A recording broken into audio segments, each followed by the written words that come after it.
Let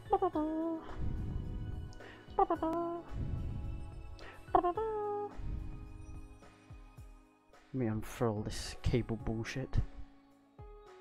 Too many like, I should get a wireless headset, but my only issue with wireless stuff is that sometimes, like, when you have a direct connection to something, usually it's, in fact, majority of the time it's always stable.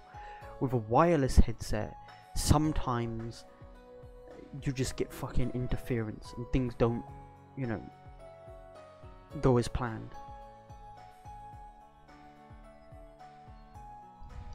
It'd help, but I don't know if I don't think I've got the Wi-Fi or the wireless connection for it. Maybe Bluetooth. I don't know. There it is. We are now live. We are now live. I hear car doors opening and closing. People fucking around outside. Look at that, level 18. Everyone's level 18. Age 18, level 18. Let's fucking go. So what were we doing? Old rope. Oh, yes, we need to hand this in. Yeah, shut up. 10th. Oh, nice. Gladiator headband accessory. I'm now 10th class detective. Nice. Actually, the new quests. I don't think there are. Yeah, there's nothing new. So I guess time to carry on the main story, which we didn't really get much main story done last time. But now we can do it. Let's first go to the theatre and talk to Ilya. Okay, the theatre. I think I remember that's the big building at the back. I think the entertainment district, which is this way. Okay. Now it's this. Actually, no, I went the wrong fucking way. I've been around this city enough that you'd think I'd memorize stuff, but nope. Here we go. Arc and seal. Arc and seal. It sounds like I was thinking this the other day. It sounds like conceal. Arc and seal. Upon further inspection, the architecture of this building is magnificent. I was thinking it was like a casino, like a big casino.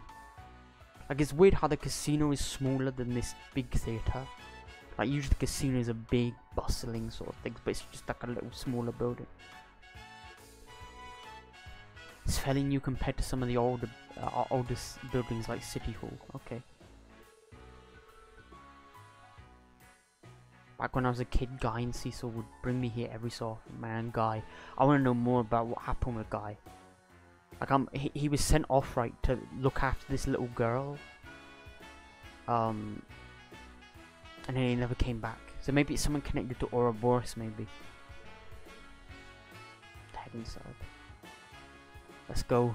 Let's fucking get this on. Let's get this going. Oh shit. This reminds me of a cinema where I live. Hold on, give me a sec. Give me a fucking sec.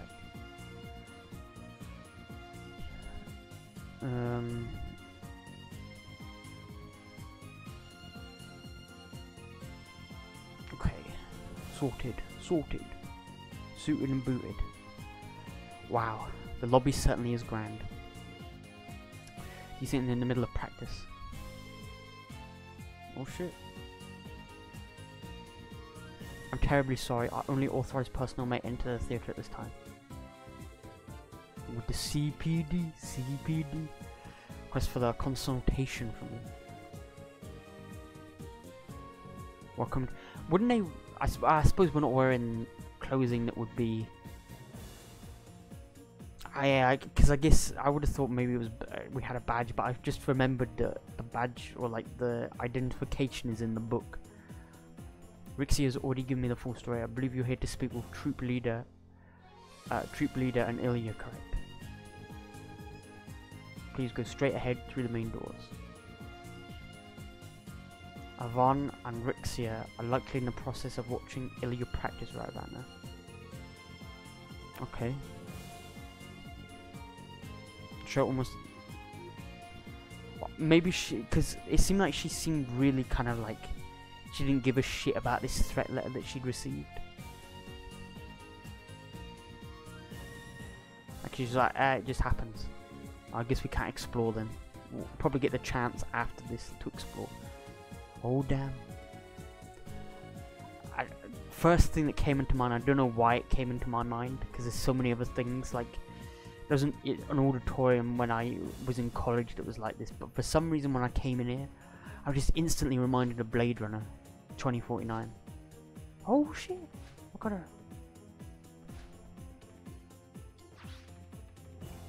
There's probably a string there, right? Oh damn, man. Or maybe she's using a special type of like orbital gear or something that helps give her propulsion. That was completely breathtaking. I think I died and went to heaven for a second there. I'm blessed to have witnessed something so extraordinary. You guys found me. Oh bloody hell, she didn't even jump on when she's not dancing. You intend to improve upon it. She's not finished. Damn. Ilya. That particular routine was from one of the Sun Princess's first scenes. I'll be even better once we add the Moon Princess into the mix. As for the climax, well, let's just say that this was nothing compared to what that would be like. Wow, really. It's kind of cooling down here a bit today, compared to the previous days where it's just been... Yesterday was like super hot. And this morning was super hot too. It was apparently 31 degrees C here where I live. This morning. Not midday, not, you know, later on in the day, in the morning. It's fucking ridiculous, man. Look forward to it. The people you were telling me about. This is a special support section. Well, because we're not wearing clothes. We're not wearing uniforms, right? That distinguish us as police. I'd feel bad if you wasted your time looking into a dumb prank. Nah, like, I was just saying, this is, as you were saying at the start of the chapter, these kind of things are common, right? They're common, sure, but like, some people legit, like, especially with idols and people they look up to, they really kind of get creepy and possessive. And aggressive at times as well. Only normal, it's not, you know, without reason to call the police in, just to check it out. Like sometimes you just call the police in just to check something, just to make sure that it's not serious. Because if it is serious, you need the police to get involved. If it's not, then it's like, okay, we have a little bit more of an understanding. I was watching the Unsolved Mysteries on Netflix, right? There was that story set in France that was like about this family who randomly just vanished from their house. Like the neighbours saw like these shutters on the house and a note saying don't send mail here anymore, and she sort of thought it was weird that they were gone for so long. And then she received a letter from the husband that said something about like, oh, I actually work for the DEA and I've been called to America and we've been put under witness protection or some shit like that, right? And so she then just thought it was weird that they wouldn't say anything to anyone, like, hey, we're heading out, you know, you're not gonna see us again. So she phoned the police. The police didn't see anything the first, I think it's 5 or 6 times they investigated the house. And the 6th or 7th time they investigated, they found the bodies of the family but the husband. And then they found out that the husband had murdered the entire family, because apparently he wasn't doing too well business wise. And then they thought the husband had killed himself, but then they weren't sure anymore because they never found a body, and the people saying, nah, he probably you know, left the country.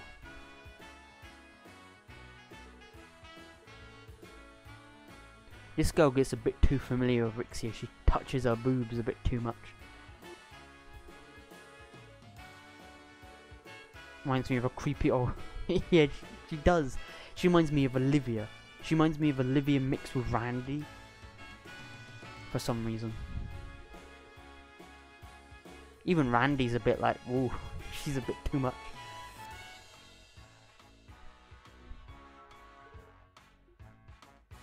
Oh shit. Oh, she recognizes the name, right?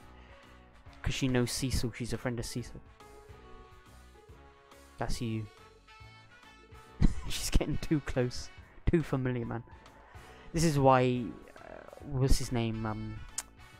Vic Mignogna.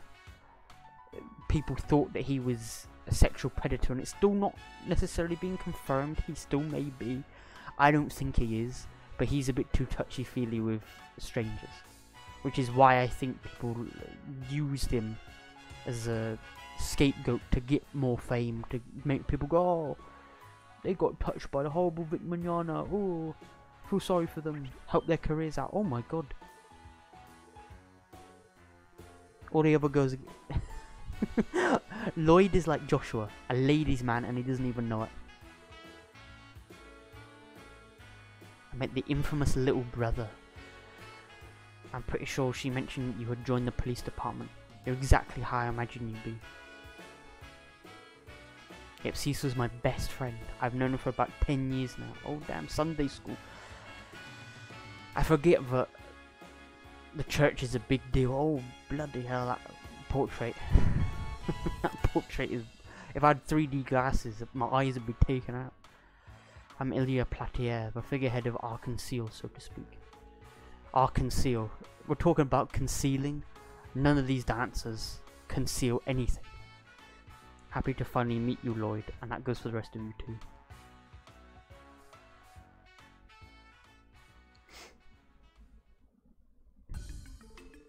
You need to calm down, Ilya. Isn't hugging someone out of the blue a little rude? You need formality. Well, you need to be a bit careful with who you hug. Especially in this day and age. A woman can hug a dude, you know, like that. But if a man does it, it's seen as touchy-feely.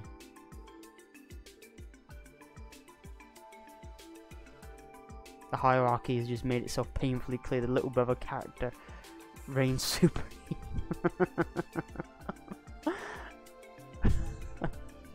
Randy, man.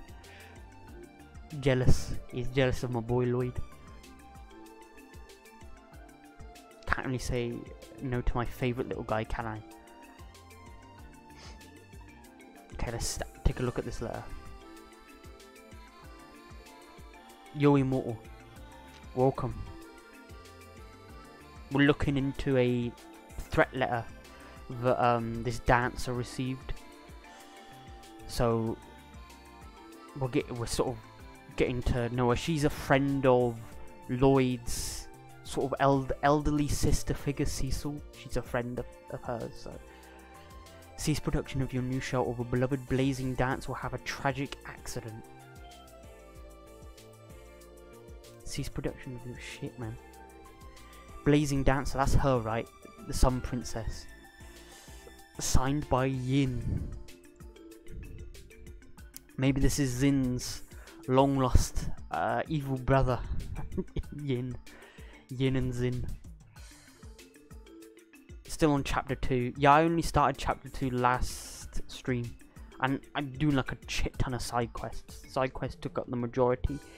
I would have done more main story, but it was so hot last stream. Like, it's too hot. I just could not sit in my seat and go for like 3-4 hours sitting and streaming.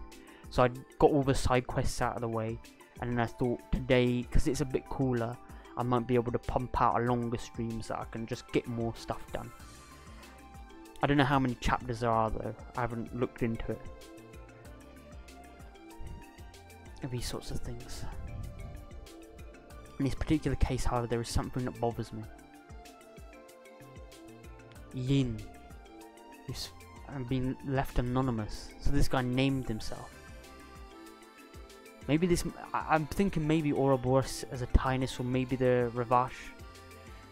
Like, it seems like everything is connected. It's like Phoenix Wright. You know, if you've ever played a Phoenix Wright game, all the cases seem like episodic, right? they seem like a different kind of thing, but they're somehow all connected. So like last chapter, we were dealing with wolves attacking citizens, and it connected back to Ravash. And then this game, maybe it's connected to Ravash, or maybe it's connected to Hey You, or someone else entirely, but somehow connected to the bigger picture. I haven't, but I know the games. Yeah, the Phoenix Wright games are one of the few visual novel games that I actually like. Like Danganronpa, Phoenix Wright, all those games are great. Zero Dilemma, what's it called? Somnium Files, that's a good one. But Phoenix Wright is damn good. Damn good series. The trilogy, the Phoenix Wright trilogy, original trilogy, is on Steam. All three of the original trilogy games, which sort of make up this arc, are available on Steam. I'm hoping that they bring Apollo and the two 3DS games to Steam down the line,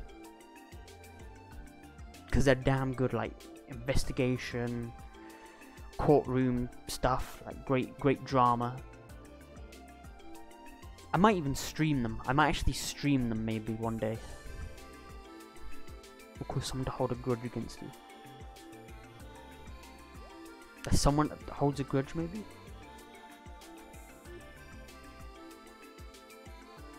It's not about us, it's about you, Ilya. Remember the other day with the president of that company? What company? Oh, that Baldy. I couldn't care less about that. I'd already forgotten, to be honest. But who was he? Yeah, exactly. Who was this guy? Well, being very, very busy and couldn't play much CS2. Played few hours at best. What you were saying, from the amount that you played of it, you were preferring it over Cold Steel 1? So you were saying? Didn't make much progress. I mean, I'm not gonna catch up anytime soon. You'll probably catch up to all the Cold Steel games before I even reach Cold Steel.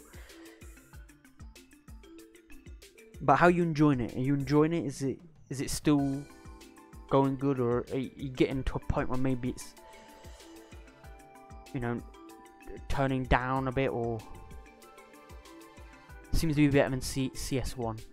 That's how Sky and Sky 2 were for me. I loved Sky 1, like, don't get me wrong, like, I loved that game. But when I played Sky 2, the amount of story and development and stuff that was going on was better than Sky 1. So I'm assuming it's going to be the same.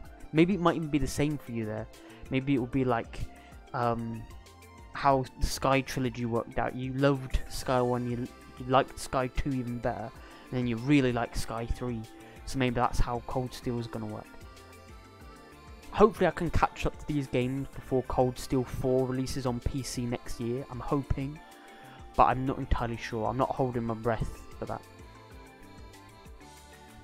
So some old dude who's been pervy to this dancer woman. The old coot had the gall to approach and patronise me. He kept babbling on about how he would support my career and have me debut at the Heimdall Opera House. That's Erebonia, right? Planning to dance there. To perform in both the Empire and the Republic. Thought about conducting special performances. Offered to perform in LeBeur's Grand Arena, and grants are awesome. Probably up there with second chapter, nice. But CS1 second half is very, very good. Probably up there with second chapter. Damn. So I guess it starts slow. It starts slow, but then it picks up. If that's the case, I'll probably like it. I'll probably like it. I'm not against things just taking their time to build into something. Like, I've played shit ton of JRPGs that take their time to set the scene and really take their time to get anywhere. So why would Marconi approach Ilya about... Oh, it's Marconi! Marconi is Don Marconi, right? Leader of Ravash, so it is connected there. He supposedly has powerful contacts with Erebonia, but judging by the rumours, they aren't the type of people we want to associate with. Yeah, mafia, criminal types. Deep ties to the Empire, and to a certain degree it's criminal underworld. I had no idea what... Do you know what? I'm almost certain they're talking about how Marconi, the leader of Ravash, has ties to Erebonia. I'm fucking certain that they have ties, because they have ties to politicians. Osborne is somehow going to be tied to this mafia. I'm nearly 100% certain that Osborne is connected. If I might look like an idiot, I might look like a fucking moron when the reveal comes out, but I'm so certain Osborne is connected somehow to the events of this game. Maybe it's just because I want him to be, but I'm sort of like, you know, mafia types, politicians. Osborne was wanting to head to Crossbell, like, she slapped a mafia don in the face. Oh my god, she slapped him. I nearly fainted after she pulled that stunt. However, had the audacity to touch Ilya inappropriately. I mean, she's within her rights to slap him, but the ramifications of doing that. This might be the people who sent the letter. I'm not gonna say it is. I'm not certain that it is Ravash who sent this letter, but it's a promising lead. It's a promising lead to tell you, to at least, because of the whole thing. But why would he want to hurt her? If he likes her that much, I get that it might be a no one else can have her kind of deal, but like, really, would he do that? Do you mind if we keep the letter? See that glint in your eyes now? It's like, whenever I step onto the stage, our eyes are the same. Anyway, I'm sure you four will do a bang up job, but hopefully letting you handle this whole mess will let poor Rixia sleep at night. Okay, so I guess our first port of call is to... How are we going to get access to Ravash though? Ravash hate our guts for interfering with them last chapter. And prologue as well. Arigatou gozaimashita. What is that voice? Illy seems to finally understand the situation now. Oh, I'm so happy that I turned to you for help. This is gonna boost our popularity with the masses, right? We're starting to inch our way up. We're starting to do stuff that the public's starting to notice. I'm still just a novice, and I think I'm actually a little younger than you and Ellie. Oh, 17 then, maybe. Really, I never meant anything by it. We'll treat you like a regular girl from here on out. Like, why can't we get police that are as efficient as this? Why can't America have police that are as efficient as this? Morning, everyone, if you'll excuse me. BRB. Yeah, no worries, I understand you're busy, right, Immortal, so...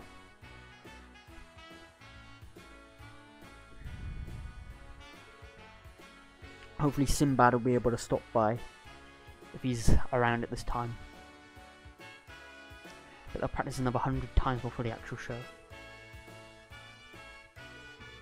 Yeah, they got a show coming up, so I guess they don't want to be too, you know, tied up with this bullshit, right? Alright, time to get our deer stalker caps on. Can I explore? Oh, I can look around now. Can I? Oh shit! Can I? Maybe there's some chests or something I can find. Oh bloody hell! Walked into the dressing room. The woman's dressing room. Randy's gonna have a bloody fit in here. I just want to have a quick nosy round because I didn't get the chance when I first came in because they locked me into the story. Okay, so there's nothing. There's no. This is weird. Oh, there it is. I was thinking I couldn't see where the... trying to remember what it is. Stage... Fuck, I can't... I went to acting college, and I still can't fucking remember stage left and stage right. Because it was always the opposite.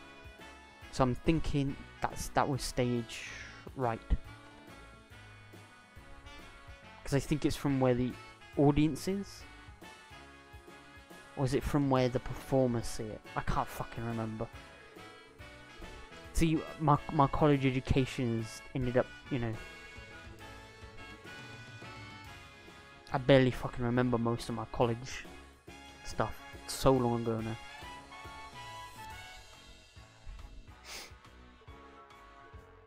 At least Ravash is looking like a potential lead. Yeah, maybe Yin is... Do you know what? They showed... At the start of this chapter, they showed a little blonde boy on a computer. Maybe Yin is his code name. Maybe he's jealous. Maybe he's like...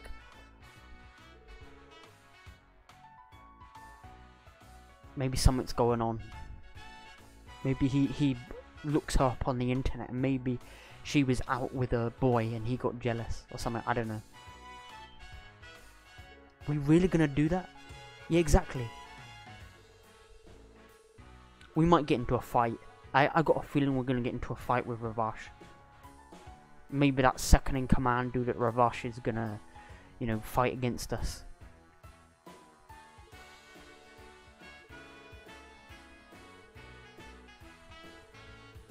Have all the facts laid bare. Okay. Randy and I could always go.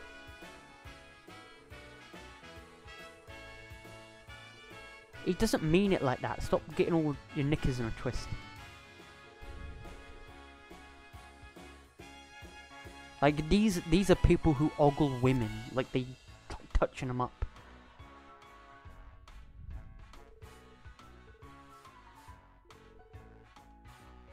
Like I know they can handle themselves. I played them in combat. He's just doing it out of courtesy, man. There's no ill intention. He's not saying anything as a result of it. He's just saying, look, I'm concerned about you. You know, these guys, kind of lecherous, you know, mafia types. You think they can get away with anything. Okay, let's go. Let's go speak with the mafia then. Within the black... I almost said it again. Apologise, it's a Freudian slip. The back alley. Okay, here we go. Let's head to the back alley. It's down this way. If there's a fight coming up, I probably want to rest. I can probably rest here, right? How much is it? 800 mirror, bloody hell. I suppose it's like Crossbell's like biggest hotel, right? At the Grantsall Hotel. Here we go. Ravash and Co. Ravash and Co. This place isn't even seedier than I expected. Who the hell are you guys? These fucking mafia types. This isn't a place for kids like you to screw around in. Oh, they're gonna recognize us, aren't they? Yep. We're gonna probably fight these two now.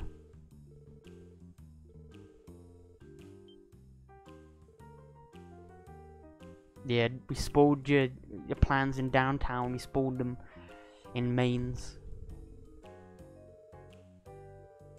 We'd appreciate you introducing us to your leader. We'd like to ask him some questions regarding a certain incident. Welcome back. We're investigating Ravash now. We're looking into the mafia. Rest assured, he isn't a suspect. He's just a person of interest. He of course isn't obligated to speak with us, so we won't force the issue.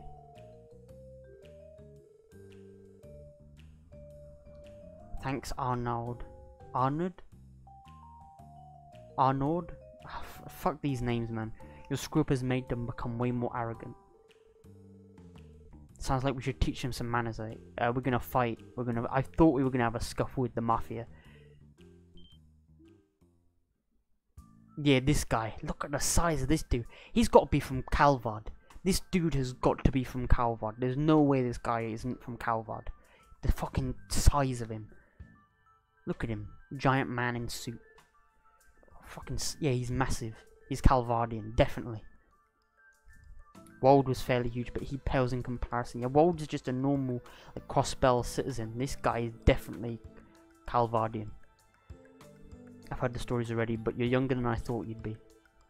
I'm Lloyd Bannings of a special support section, and you are? Garcia Rossi. I'm the general manager of sales at Ravash & Co. Saying it as if it's a legitimate business. As if he's not, you know, part of a seedy underground organisation. I suppose most of the employees stick to boss, though. Kim coming out of here to greet us. Marconi's right-hand man. Come inside. I was thinking we were going to have a scuffle with this dude. It seems he's a lot more patient than his looks seem to give off.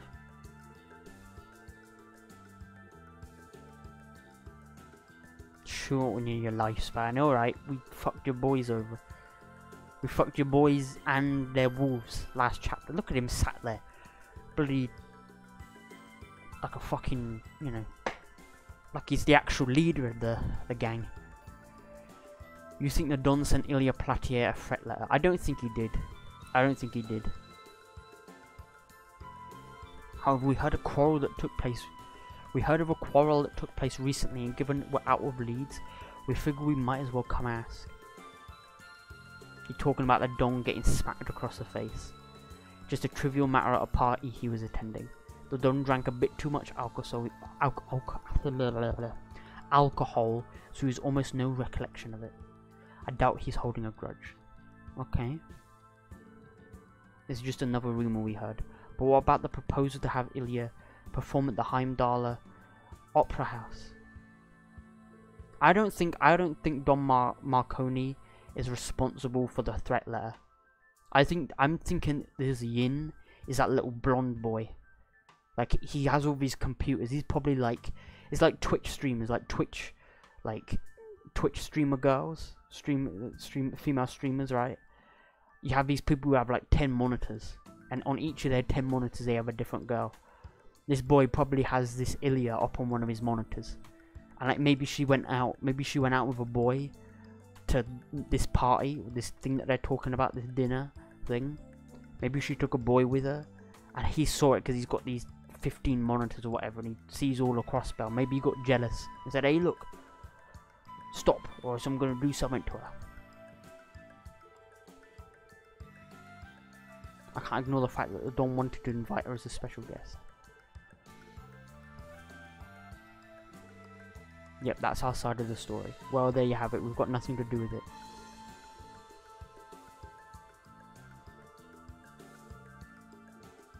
Here you go. Lloyd passed the threat letter to Garcia. Huh? The hell's up with this guy? Yeah. Or maybe it's Rixia. Who knows? Could be someone who doesn't want her to succeed. Maybe heard about her, you know, moving on, and is like, you know what? I want to derail her career. I don't think it'd be Rixia. I don't know. Maybe it is, because she's a novice. Maybe she wants to climb up the ladder. Like as I was talking about Vic Mignogna earlier. A bunch of people dragged Vic Mignogna down without actual concrete evidence, saying that he touches up women and that he's, you know, you're a sexual predator or whatever, without any concrete proof. Maybe this is the same thing. Maybe Rixie's trying to drag her down so that she can, you know, get the better performances. I don't know. Got to look at it from every angle, you know.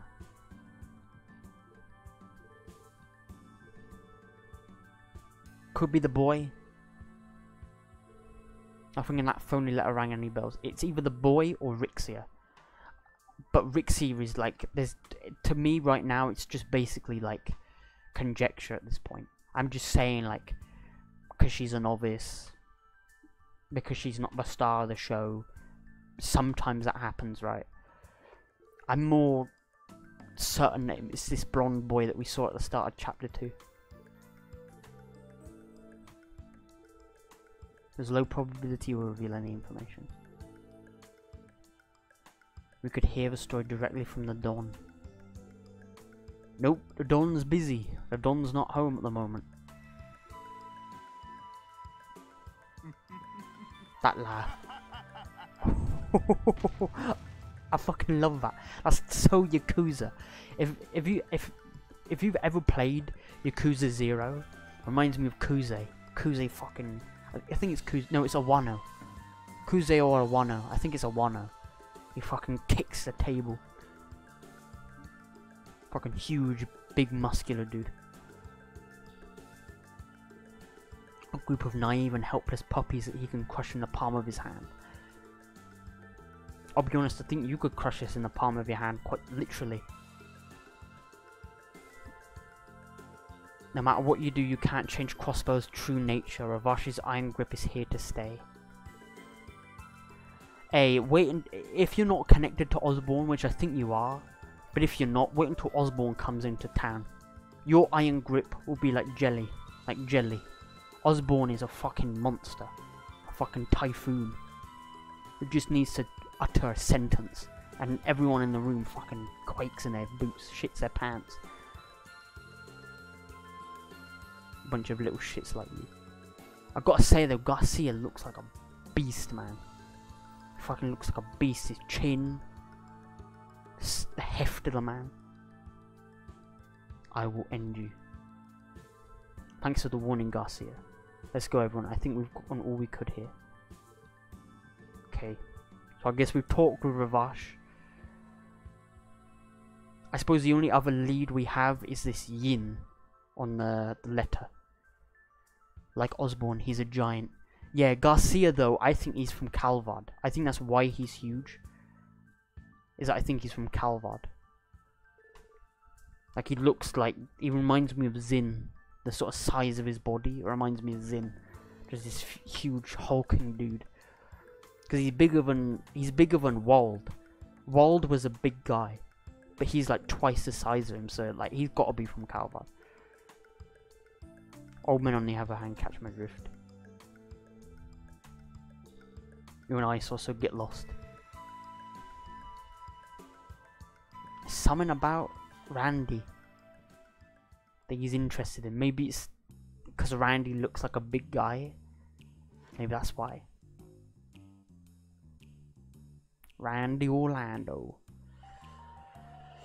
So where do we go now? What have we got left? Yin. What could Yin be connected to?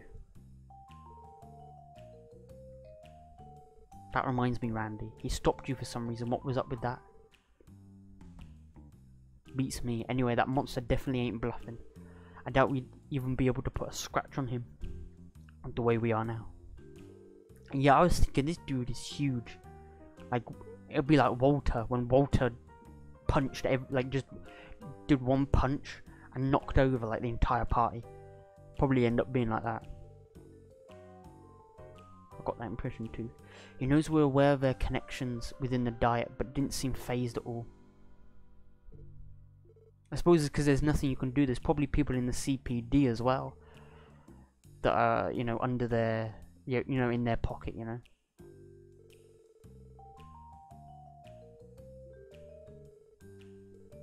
I don't think we can take everything Garcia told us as at face value. That being said, exactly, I don't think Ravashi's responsible. I think Ravash is a red herring. Like, they made it a point to bring up this event where she slapped the Don. And they're making a huge point of, let's go to Ravash and ask them, let's go here. Like, Ravash are up to no good. They're doing seedy shit.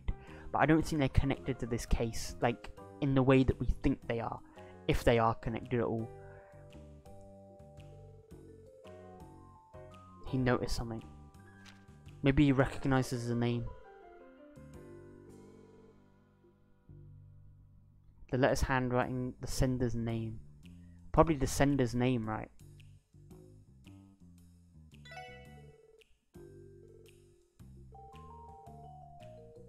Possibly.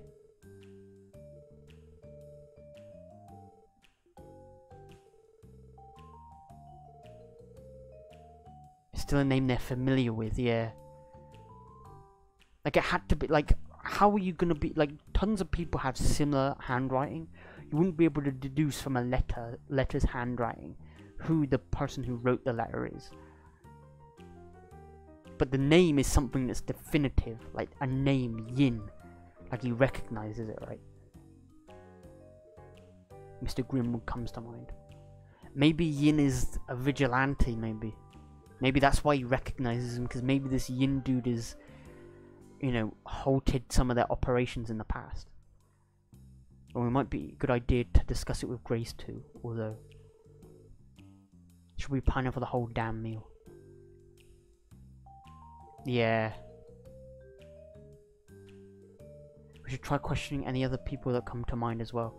This is why this Grace woman is different from Niall and Dorothy, because she has her own agenda.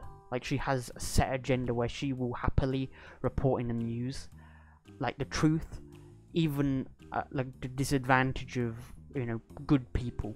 Whereas Niall and Dorothy seem like they wanted to report about things that would help people, rather than people, you know, reports that would put people down, you know.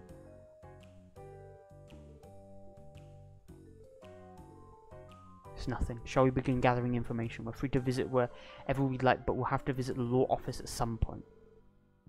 And visit Mr. Grimwood once we're ready. Okay. So what's our objective then?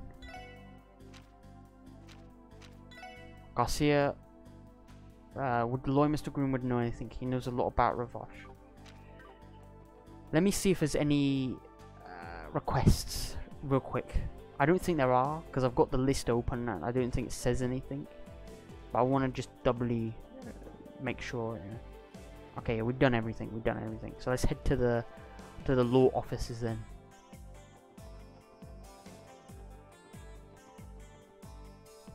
Let's speak to this lawyer dude. Better Call Saul. There he is. Grimwood Summer. That beard is like a manly beard.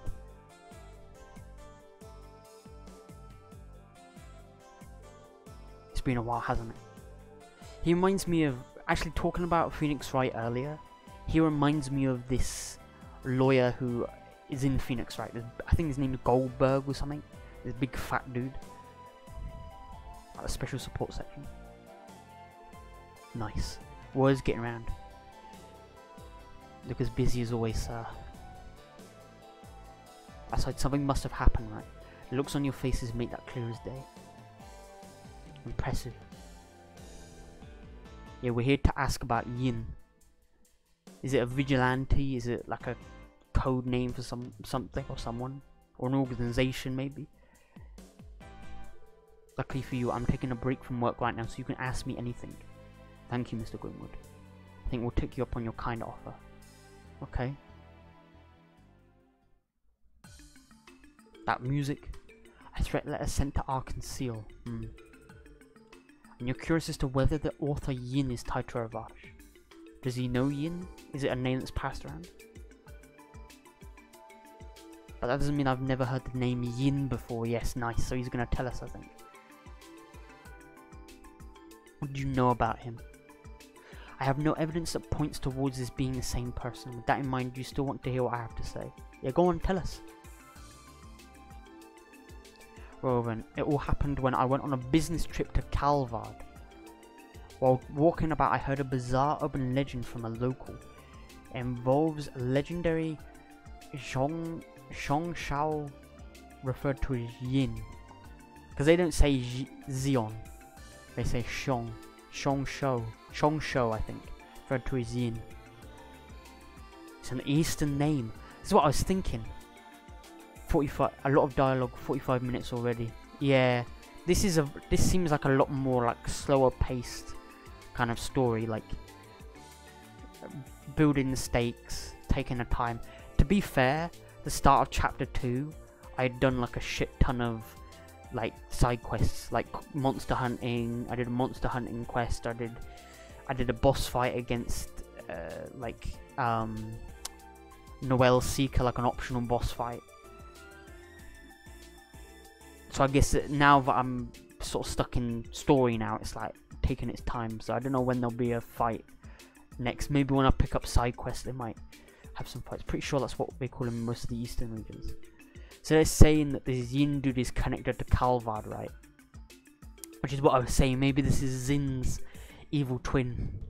Evil twin brother, Yin. Somewhat similar to how we customarily call mercenaries Jaegers. Okay, so I guess that's the same. It's the Calvardian version of a Jaeger. No one knows for sure whether Yin is real or not. He said to wear a mask and shawl of ebony, and he's never once allowed someone to see his face. This sounds an awful lot like bloody Blue Blanc. In other words, he's a phantom. Phantom of the Opera. Phantom of the Opera. This seems like it's making a reference to that. Phantom of the Opera. It's in the threat to Ilya Platier. Or if it's not Ravash he's tied to, but... See? I said this. I said this earlier on. I fucking said it. I didn't say that it was my theory, but I said... Maybe Heiyu. Maybe Heiyu is connected. I fucking called it. Fucking called it. 200 IQ here. Heiyu is a powerful organization operating out of Calvard's eastern quarter. They definitely helped Garcia's reaction make more sense. We know for a fact that Ravash and Heiyu are facing off against each other. Yep, connecting the dots here now. That makes sense. The reason he would know about this Yin dude is if this Yin dude was connected to Heiyu, their rivals, right? Because they're currently trying to build up a defense against them. And if Heiyu and Yin are teaming up, despite not being directly tied to Ravash, it would be highly likely that the Mafia is acutely aware of his presence here. That in and of itself would support Lloyd and Ellie's theory. But that brings us back to your previous question, Tia. Why would Yin threaten Ilya Platier, the lead star of Ark & Seal? Yeah. Exactly. That's the only thing we have is Ilya and Marconi had an argument at a party. That's all we know. But why? But it wouldn't make any sense why Heiyu would threaten. Yeah, exactly. Like, why would Heiyu react against Ravash? Like, react against Ilya if Ilya smacked Don Marconi? Crossbell is like London. A little bit. A little bit. Maybe.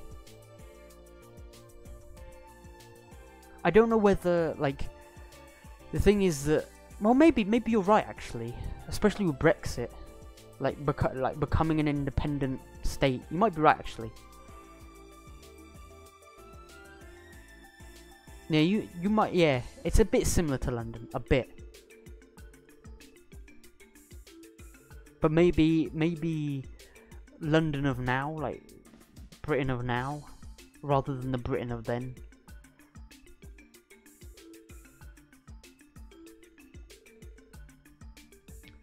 Travel 800 meters north and you're in the Italian square, 900 meters to south to Chinatown.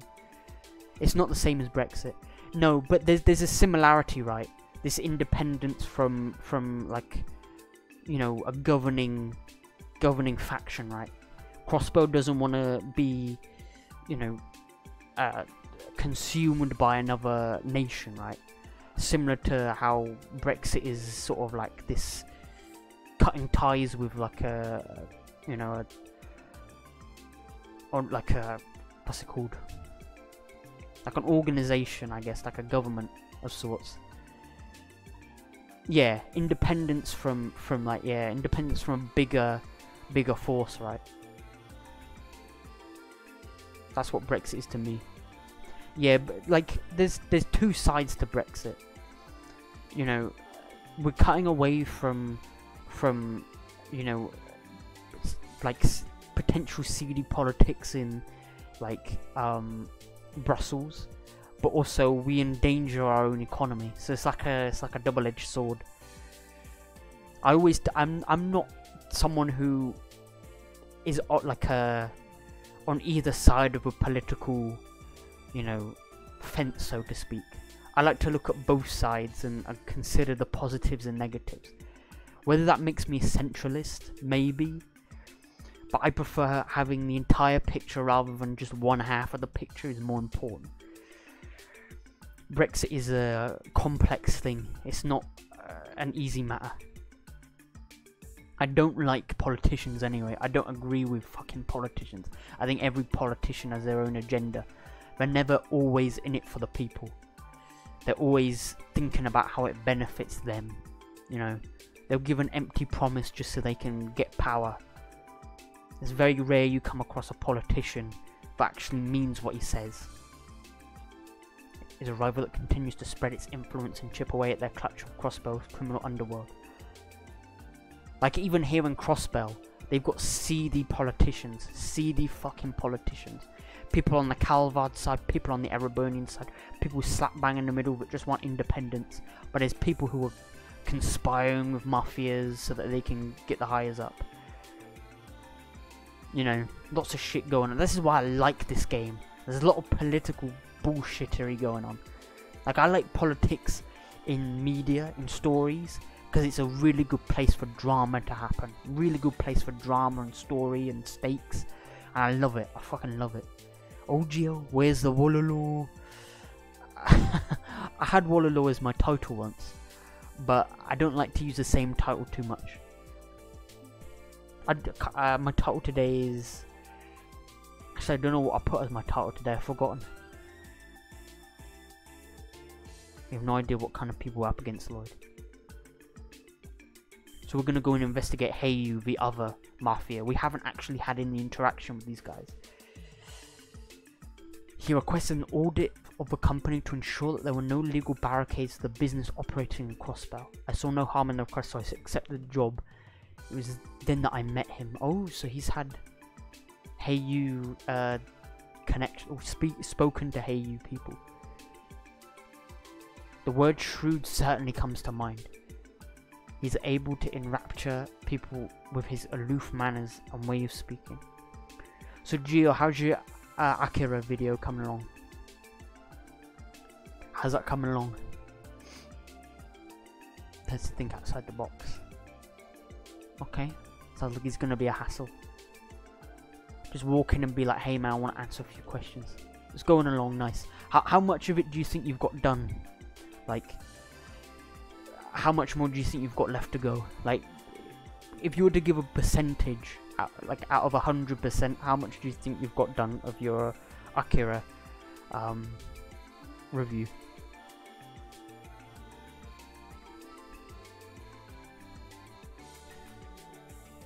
%, nice, nearly done, nearly done. Just a bit longer. You said you were wanting, hopefully gonna get out 16th, right? You might actually get it done before 16th, maybe. At this rate, if you're 85% and we're on 12th today, you might get it done, maybe. Who knows? Who knows? About how they operate. Let's go see how Heyu is gonna be filled with bloody Calvardians, right? Big hench dudes in business suits. Honest, if that's the case, I'm gonna have to say this. I might prefer Heyu over Ravash. I like me some fucking manly fucking men, or fucking dons. Not in a sexual way. I don't mean that in a sexual way. I just like the idea of a fucking man.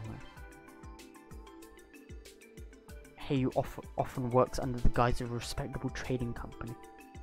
Stopping by their office shouldn't cause too much of a stir, however, never forget that their true identity is that of a massive, influential crime syndicate. Yeah, if you go flashing your police badge, flashing your police badge at them, they'll go, hold on.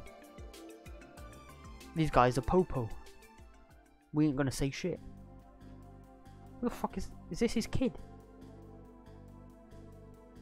Cow Lee. Okay. I think after I've gone and spoken to Heyu, I might take a break, like a 5-minute break, come back and continue. Because hopefully I'll be able to go for long today. But I don't want to be too long because it's still a bit hot where I am. The IBC and Crossbell Times buildings are right in that area, so you would think that they'd be an upstanding establishment. Because my computer's getting hot as well because of this heat. It was 31 degrees this morning.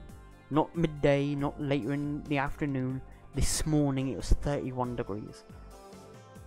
I woke up today and I was sweating because of how hot it was. So we want to go to the port. So I don't want to stream too long because it might, you know, my computer's got good airflow, like decent enough, but it has been getting really hot lately, so the fans had to do more because my room's getting hot as a result of the heat. So I don't wanna endanger my PC, right? I only got it this year, so I don't wanna have it broken by bloody the 8th month of fucking 2020. Well, I do need to. I'm hoping to get a new graphics card. Monitor temps. My temps are okay. It's just the heat. The heat here in the UK. I have air. I bought it, but like liquid cooling is like too expensive. So I had like a budget, but like I've got a bunch of fans in there. Like because of the heat of my room. What GPU do you have? I have a Vega 56, but I'm hoping to upgrade it later this year to a 5700 XT. But I've been spending a lot of money this year on stuff, so I run AMD. Yeah, I prefer AMD. They're cheaper and they do more, in my opinion. Nvidia is better. Nah. I think there's Nvidia are more expensive. I think Nvidia are just more expensive when you can get cheaper AMD, and they, especially because Kaiser, he's into computer sciences, right? He suggested me the 5700 XT because it's power efficient. You don't need a huge power supply for it, and it's better than Nvidia cards of the same standard. Like it has like better like shit. So, but I got AMD because I prefer AMD processors as well. Like I much prefer AMD processors. I came from I went from Nvidia to AMD. I think Nvidia are overpriced. Same with Intel. Intel are overpriced. Nvidia are overpriced.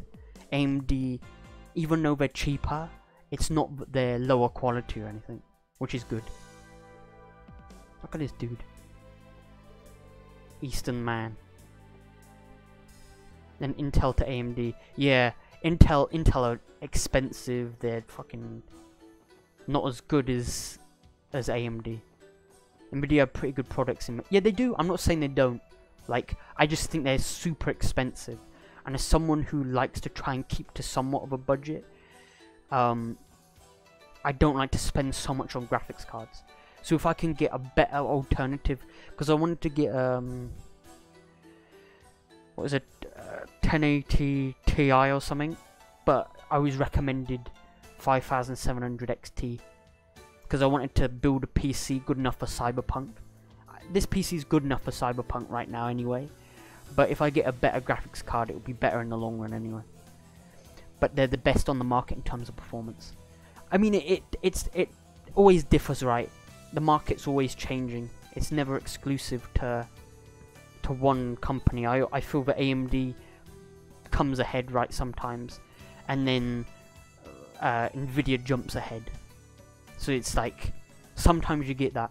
I feel that Nvidia has, when they release a new card, like a new plateau of cards, like a new generation, they're miles ahead. But then when AMD releases the same thing, they catch up super quickly.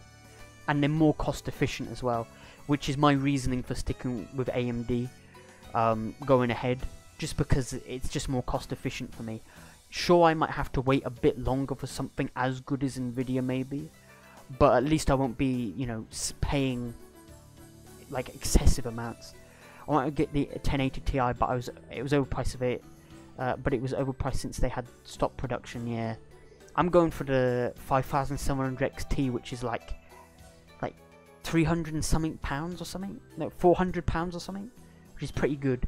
Because I'd have to spend like £100 more for a 1080 Ti.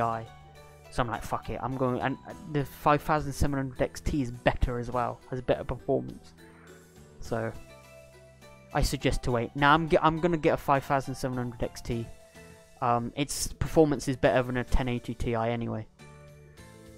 Like I've waited long enough. I've had to spend a lot of money, so I'm gonna buy one probably, hopefully before Cyberpunk releases.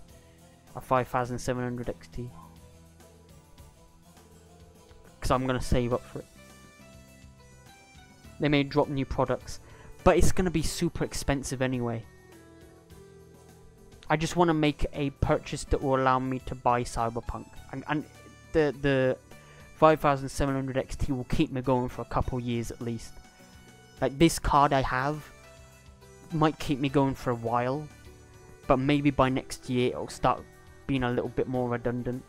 5700 XT might keep me going for a bit longer than that, so I'd be curious to see those benchmarks.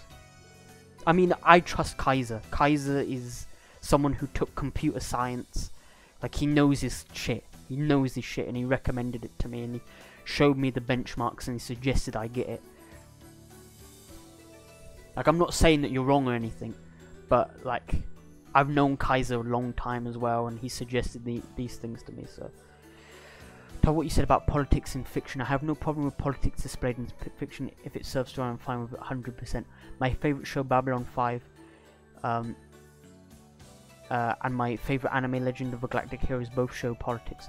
I also don't mind political undertones and stuff. Yeah, like, politics in fiction is good. I'm not super into politics in real life.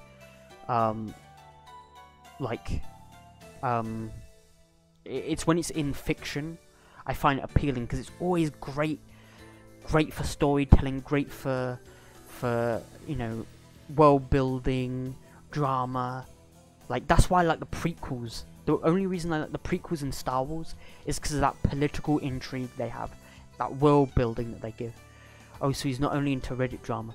Now Kaiser is everywhere, but he's only interested in those things, particularly like these relationship things, because I suppose it's appealing watching these weird. It's like, for me, it's the same with like Tyrone Magnus. The only reason I watch that guy is because he fascinates me. This idea of this dude who has this sort of superiority complex, who's fucking dumb as a sack of bricks. How this dude says all this shit and has this following. It's just like, it's like watching like a scientific experiment. It's like when you read these people who have these bizarre problems, like, it fascinates you. It's just fascinating. This cow dude. Is this a man or a woman? We'd actually like to ask you a few questions about it if you don't mind. So not quite the predicament has transpired. I think this is a dude, right? Maybe it's a woman. Like, it's got like a feminine face. Like, why do all these characters have to have long hair? Lol, will he succumb? Who? Tyrone Magnus? Nah, Tyrone Magnus is just fucking stupid. Tyrone Magnus is just actually legit dumb. Like, I understand the reason that he is like he is, right? The reason he's built this superiority complex around him is that he has insecurities. So I remember that there was like a drama that happened between him and another YouTuber, and he got fucking lambasted, man. He got fucking put in his place. His argument was filled with holes. Like, every like counter he would make, he would easily just be dashed. He didn't even know what he was talking about. And so he brought up this, he felt like a blow to his ego, right? This blow to his ego. So he fucking had to build up this superiority complex. He's this dude. He believes, right, that the reason why we shouldn't wear masks, the only for COVID, right, is because he believes, right, this memory he has of working in a fast food chain or something, that he was told that wearing gloves just keeps the shit on the gloves, right? You know, it keeps it on the gloves and then you spread it to someone else. His excuse was, but gloves and masks were the exact same. Well, if that's the case, when you sneeze into a mask and it keeps it there, which is the purpose of why the masks are there, it's not to keep you from getting it, is to keep you from spreading the disease about, right? If that's the case and it keeps on the mask, then you're not spreading it about. Like, his entire point is stupid, just because he has a memory of gloves being bad or something, which if they are the case, then his entire argument is flawed. Even if I found the politics in the prequel trilogy of Star Wars to be boring, I did find it to make sense given the timeline, but I do think the politics in Star Wars was handled much better than the Clone Wars. Yeah, like, the issue with the prequel movies, in terms of their politics, is they didn't get the opportunity to explore it. They were stuck within the constraints of doing a 2.5 hour long movie, right? Which is the issue. Like, movies are great, don't get me wrong, I love movies. Movies can tell great narratives, but if you're wanting to tell a really deep narrative, like expand upon lore and stuff, movie isn't the place to do it. Unless you're doing something like Marvel, where you're doing like 20 films, where you can, every film can be like a part of something. With the prequel movies, it's a trilogy, right? So the politics has to get pushed to the back, because they're telling a story about Anakin. They're telling a story about Anakin going to the dark side. So when you have something like Clone Wars, you can expand upon it, which is great, which is why I love it. Like, seeing that, the politics of like Mandalore, like seeing that shit, like the neutrality of them, which you couldn't explore in the movies, right? I should be familiar with Yin trees, in fact. Am I to assume that you're implying I have connections to Yin? And no offense, but we left with visiting your offices as a last resort. So yeah, they're thinking Yin is connected to Heiyu.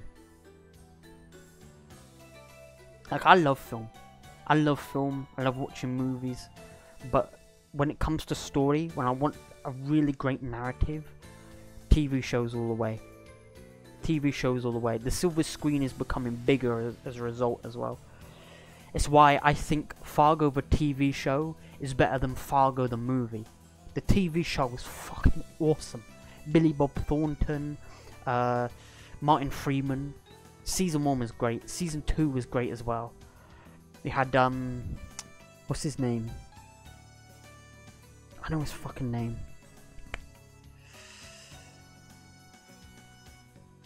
He's in fucking Conjuring. Why can't I remember his name?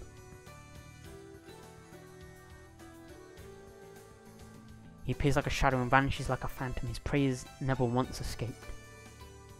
Now, it may seem preposterous. Some say Yin may be immortal. Oh shit! You're Yin immortal. You've been found out. Your identity has been revealed. Your identity has been revealed. You are Yin. This dude who's threatening dancers. I heard of Fargo TV. Yeah, Full Metal. Giovanni, you should watch. We're gonna hopefully watch Fargo on our watch-alongs.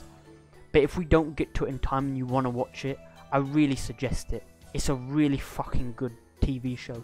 Each season is connected slightly, but they're their own separate stories.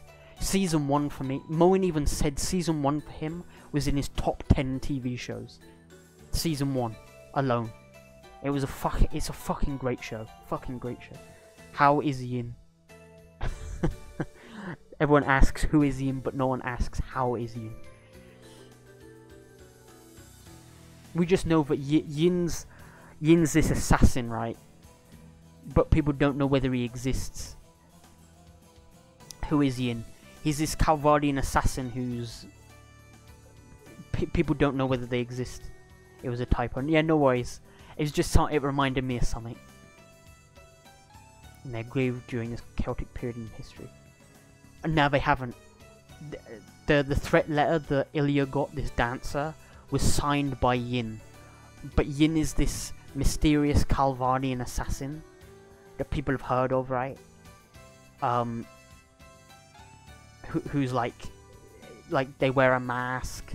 They're like really efficient assassin, similar to Blue Blanc, but they're not a thief. They're like an assassin, like they kill people. I'll look into it when I do. I will watch the film first just to give us perspective leaving into the yeah, the film's great. The film's really good, but the TV show is better. The TV show is much better. I fucking love the TV show. Yin is very much real. Oh shit. getting the reveal of the folk tale is real. Yin far surpasses a mere tall tale in the underworld of the Eastern Quarter. Though his true identity is unknown, Zemuria's greatest assassin can be employed for the right price and under the right conditions. This dude fucking sounds beastly, man. A master of all assassination techniques, a dark martial artist with incredible dexterity and agility. This is you, Immortal. They're saying that Yin is immortal. This is you. An efficient assassin. A certain organization highly values Yin and entrusts many jobs to him, or so the rumor goes. Is this certain organization Ouroboros, maybe? Maybe Ouroboros has been hiring him. Like my line of job, yeah. I've heard recent claims of Yin having vanished entirely from the Eastern Quarter. It has come to my attention that Yin has accepted a hefty job from the aforementioned organization. Apparently Yin left for a certain autonomous state we're all familiar with. I haven't given you the name of the organization, have I? Is it Ouroboros? Is it Ouroboros?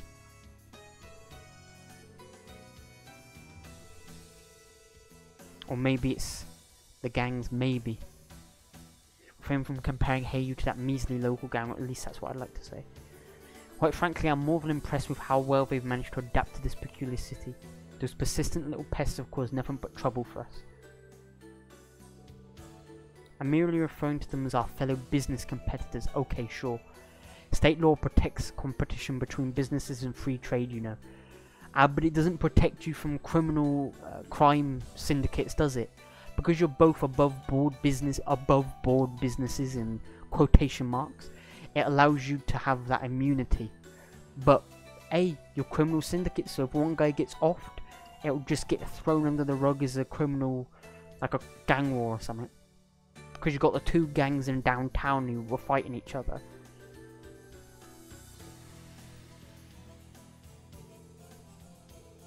Has Arkansas been caught in the crossfire between you and Ravash? We just received information about Ravash's proposal for Arkansas to perform in the Imperial capital. Were you considering a similar proposal too? I have no problem admitting that certain crowds in the Republic wish to be graced by their presence. However, our company is unconcerned with petty matters such as the entertainment industry. I certainly am perplexed though. Why exactly was the threat letter signed with the name of an assassin? It might not be Yin. Maybe it's not Yin that sent the threat letter. Like, I'm still thinking it's that boy. Maybe that boy used Yin to make people scared. But there's like an actual Yin. It's like what's his name? The Mandarin in the Marvel Cinematic Universe. If you've seen Iron Man 3, right, they reveal the Mandarin is as like a bumbling British dude, right? But then they reveal, like in a comic or like in a movie, right, like in a short film, little short thing, that they reveal that the Mandarin is actually a real entity out there. And one of the new MCU movies is actually gonna have the Mandarin in it, which will be interesting. It's a shame Iron Man couldn't fight the Mandarin because of what happened in Endgame or whatever, but can't have everything, I guess. Usually protect Detective Bannings. Come now, don't look so displeased. Do you recall me saying that I'm a big fan of the SSS? Believe me when I say that was no lie. As one of your fans, I can hardly wait to see how you'll resolve this one. Yeah, I remember the movie, but it was kind of a disappointment. Iron Man 3. Iron Man 3... You know what? The more I watch Iron Man 3, the more I kind of like it. It's not amazing, but it's not bad. When you compare it to Iron Man 2, Iron Man 3 is a lot better. Iron Man 2 could have been great. They had the storyline. In the comics, Tony Stark had an alcohol problem because he had daddy issues. Like, they did a whole arc in the comics where Tony Stark just drinks because he's, you know, got these daddy issues. But they tried to do it in Iron Man 2, but they just didn't do it enough. They started it, but then he finds the resolution to his daddy issues too quickly. Iron Man 3 is a bit better in terms of how it explores Tony Stark's, you know, his feeling of vulnerability, right? You know, without his suit, who is he? You know, without his suit, he's a nobody. So he's trying to learn that he's Tony Stark under the Iron Man. He can be Iron Man in real life, outside of the superhero persona, and in the suit. I've watched the cartoons. What, the 90s cartoons? The 90s was the best for Marvel animation, hands down. 90s Spider-Man, 90s X-Men, 90s Iron Man, 90s Fantastic Four, fucking amazing. The mid-2000s also had a good period, a good run, but nowhere near as good. I feel that DC has always recently been king of animation in terms of their animated stuff. The DC animated movies, there's been some great DC stuff out there.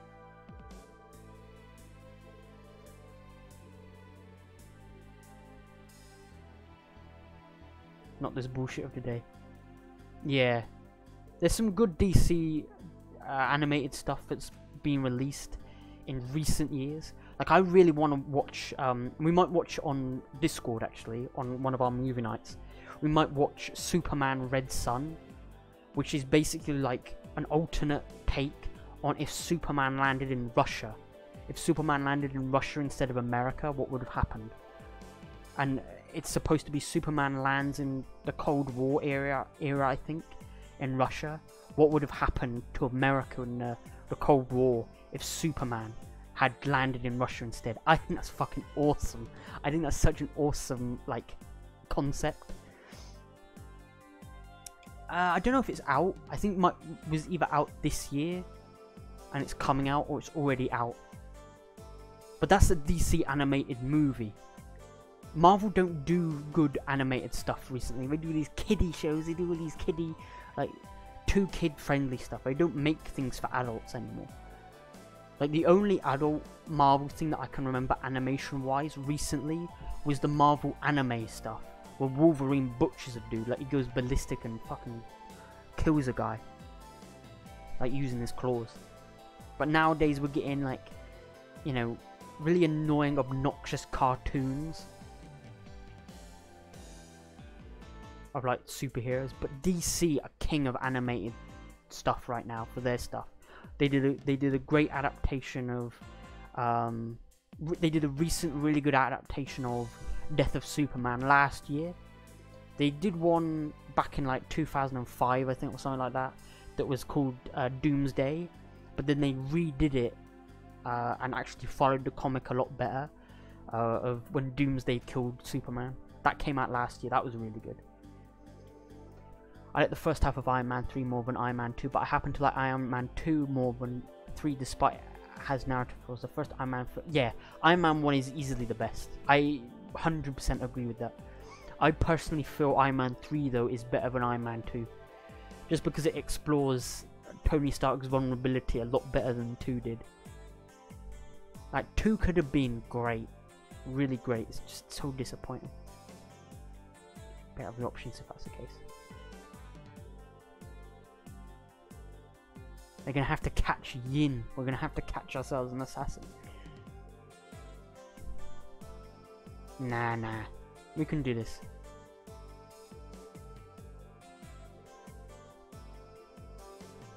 Yeah, exactly. Arkansas by extension Ilya are incredibly... Okay. Maybe. Oh, who's this? Oh, this guy. Detective. Yeah, this guy, I remember him. Detective Dudley. I mean, he looks awesome, this guy, but he's a bit of a dickhead. Follow me. What's with the dude, pal? My favourite MCU film... I'm trying to think. My favourite MCU film is either Civil War or Winter Soldier. A lot of people say, oh, I loved Infinity War, oh, I loved Endgame. Those films are great, but I thought there's like a what they did with the group, for Civil War, like the crossovers. I felt it had just about enough for it to not be too much, if you know what I mean. Infinity War had so much going on, but not enough people got attention. So you had random moments where Black Widow's kicking someone into, like, how is it that Black Widow, a normal human, can kick a superhuman alien into a huge grinder thing? That doesn't make any sense. But we've got to give Black Widow a moment to shine. We've got to make her look good.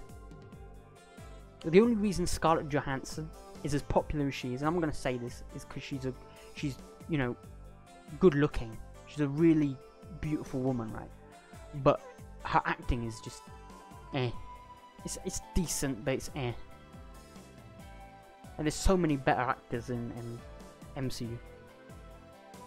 Nowadays, women can do anything, even work in constructions and sewers.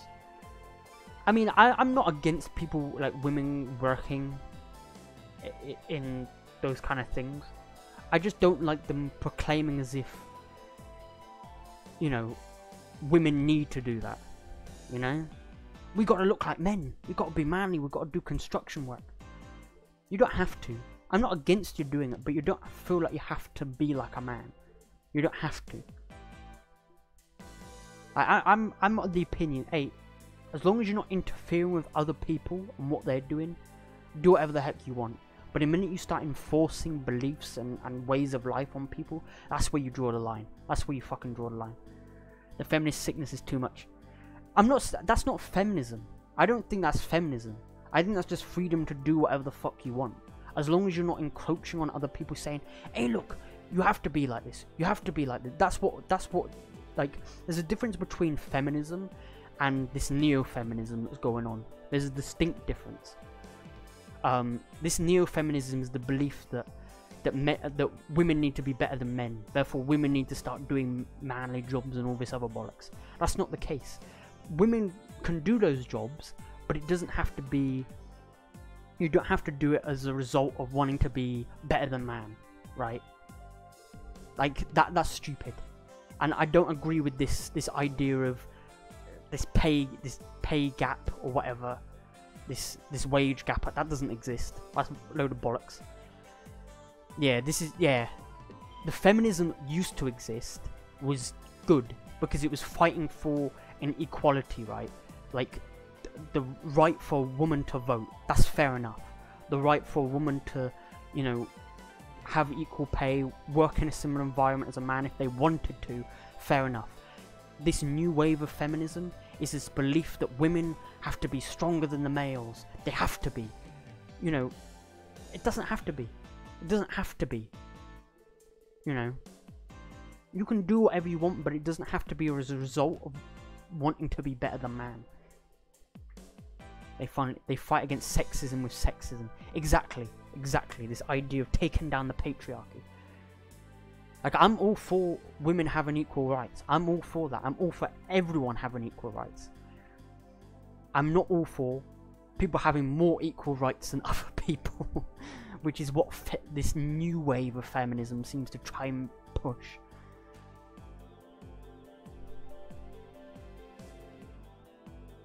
Does that mean you're after Yin too? So, okay, so the investigative division is already on the case of this Yin guy. What reply that is. I told you, man, I'd tell them. However, this was a formal request submitted to the SSS. And me saying this would have me getting cancelled on Twitter. It's why I like Tifa. It's why I like Tifa as a character. It's why I like my childhood crush was Tifa, right? She's a woman who's strong, she can kick ass, but she's vulnerable as well. She's got feminine qualities. She doesn't need to pretend to be a man. When she gets captured by the Don in FF7, right? She's vulnerable to this pedo dude, but she kicks his belly and fucking says, "I'll crush your balls."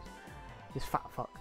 But she's not outside of the realm of being, you know, this figure that is vulnerable at times and needs a bit of help. You will eat when you grow your own food. You'll see how fun things will get afterwards. I'm fine with you know, women doing that, but it doesn't have to be a result of thinking that you're better than man. And also being within the realms of reason, right? A woman is never going to be as physically strong as a man, ever. Like, it's just science. It's how science has adapted these roles for people, you know. But it doesn't. I mean, it doesn't stop women from going into sports, and I'm all for that. Go into sports, do that. But it's why there's male and female sports. It's because women wouldn't be able to be as physically strong as a man or as physically fit as a man in those fields. It's why they exist, and that's not sexist. That's just science.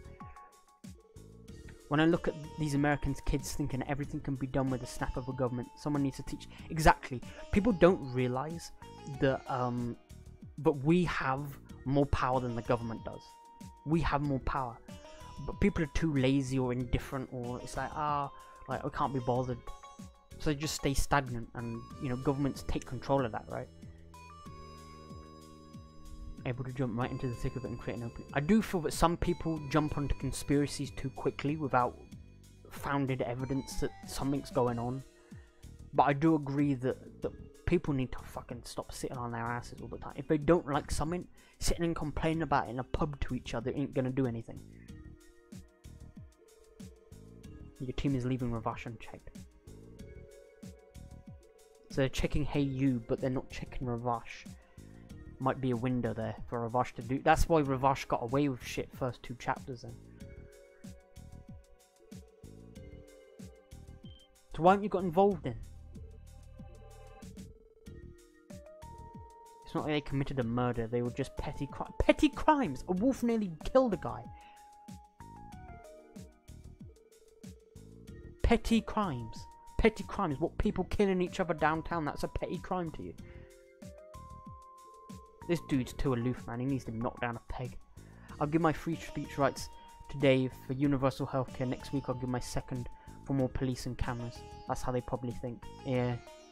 Like, I don't want to get too into politics because I'm not super invested in it. But I agree. Like, there needs to be, you know, if you don't like something and you don't like what you see, don't sit and you see a lot of people complain about their governments, right? But they just sit there and just don't do anything about it. That's why a lot of people you don't like get in charge, because you don't do shit about it.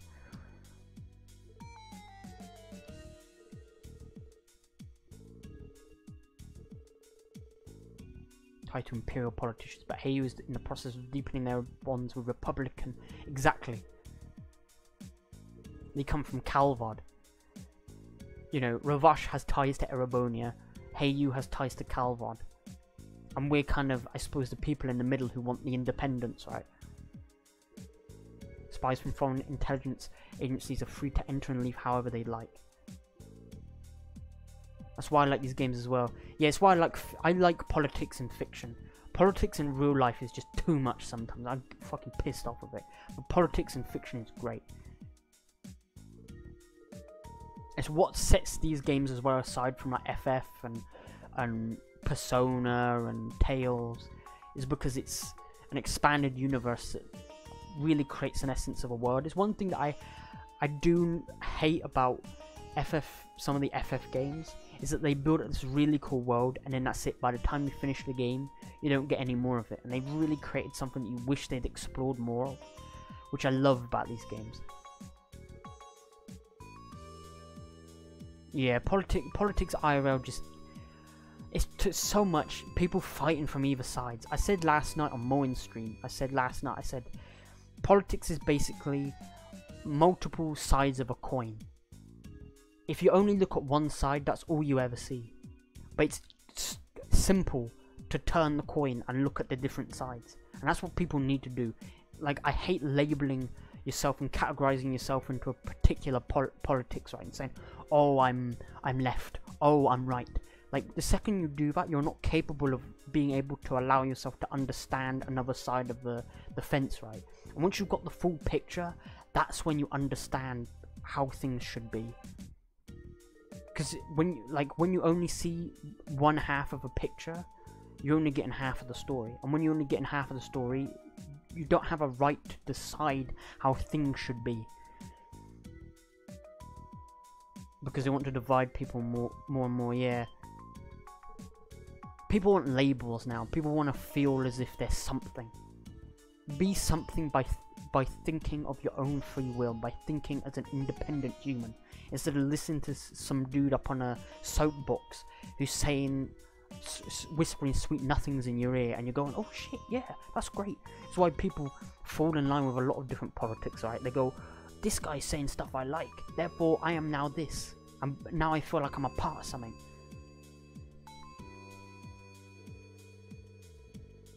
From falling victim to our mysterious assassin. I participated in Special Olympics for many years, and in regards to basketball, both male and female athletes can be in a team, which is fine given that multiple teams are forward with skill levels. Yeah, I suppose it's different with like Special Olympics and Paralympics, right? Is that there's not, I'm not saying this isn't in a disparaging or horrible way, but it's a bit different to, you know, standard Olympics, right? Like there's more of an even ground, right? Like in the Paralympics, wheelchair basketball, you could have, I guess, multiple intergender, right? Paralympic basketball, because you're I don't mean this in a horrible way, but you're all in wheelchairs, so there's a bit more of an even playing field.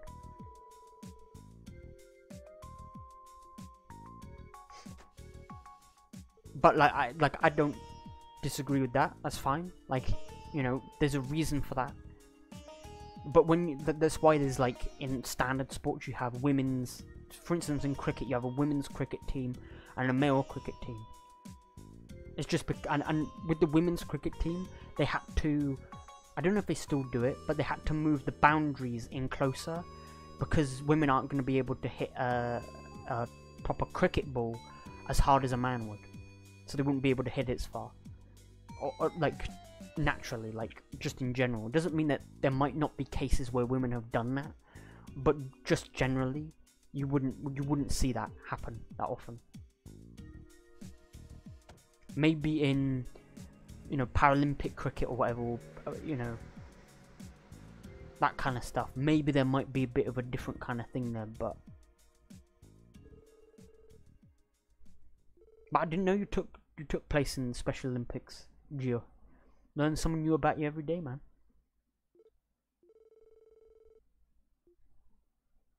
That's awesome. That's awesome. What did you do in the Special Olympics? What sport were you involved in? From the troop, and offer our sincerest apologies. So we're off the case in a way. I guess the first division is now bumping in. Exactly, we've got to butt our head in. We've got to fucking push our foot in the door. Because the public ain't going to look at the police in the same way. They're going to think that because the Triple S division ignored this, but they're just the same as all the police. The first division is ignoring fucking Ravash, track and field, softball, basketball and bowling. Oh nice, awesome. Basketball. I did bowling when I was in secondary school, I remember. I was on the national news for it. Well, my foot was. My foot was on national news for bowling. Over 5 years ago, though. I used to play... I never played for an official team. Actually, no, I used to do gymnastics when I was younger, because I had a very flexible body. And actually took part in like a gymnastics thing, but I was never that into gymnastics. I've done horse riding, gymnastics. It was all stuff to do with, like, my doctor suggested I do stuff like that, but I never really got into it. My favourite sports are cricket and boxing. Those are my favourite. And I've played cricket before. I haven't actually done boxing. I've been in fights, obviously, but not boxing fights.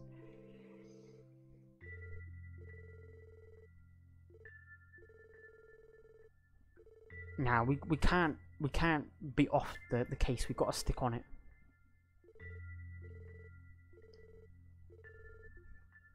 Nah, we can't give in, man. Like, the First Division isn't looking into this shit as much as they should be. The entire idea of a public police department is to look into the best interests of the public, not the best interests of your government. Got burned out on softball and basketball, so I only do bowling when I'm starting to get burned out on... which I'm starting to get burnt out on. Oh, okay, bowling. Yeah. It's hard sometimes. Moen used to do tennis. He was a tennis player. But he doesn't do that anymore. It's not that he doesn't like tennis anymore. I think it's just that, you know, a lot of things happened and then he just wasn't as invested in it as much as he used to be. Anyway, I'm going to take a 5-minute break. I need to get something to drink and eat. I've been going for nearly 2 hours without like a break. Prince of Tennis Summer, yeah.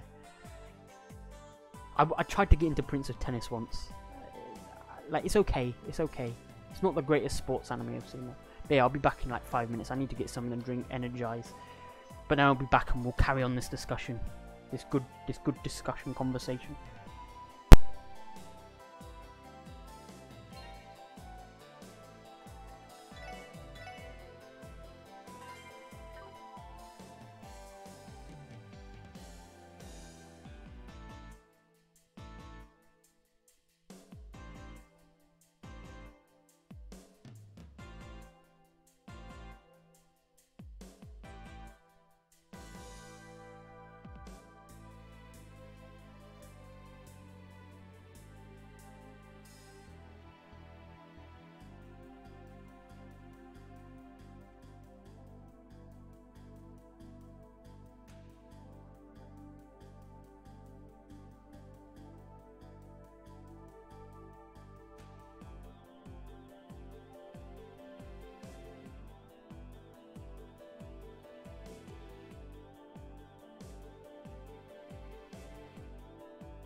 I'm back.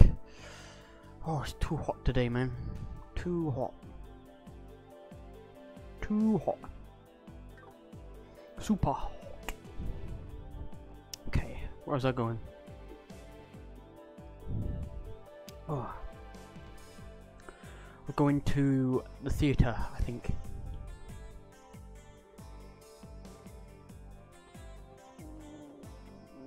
Oh.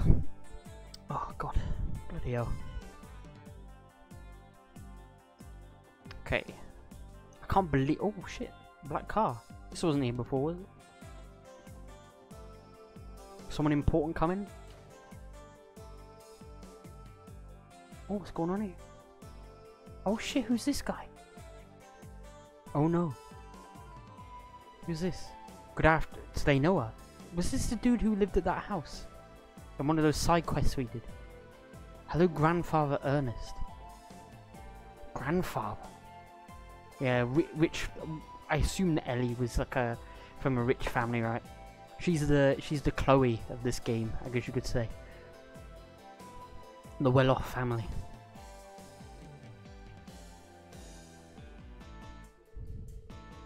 Prince of Tennis, Prince of Tennis. Actually, speaking of sports animes, recently I rewatched Major Season 1. The first season of Major. That fucking anime always gets me. Always fucking gets me, that show. But it might just be that it kind of hits close to home for me.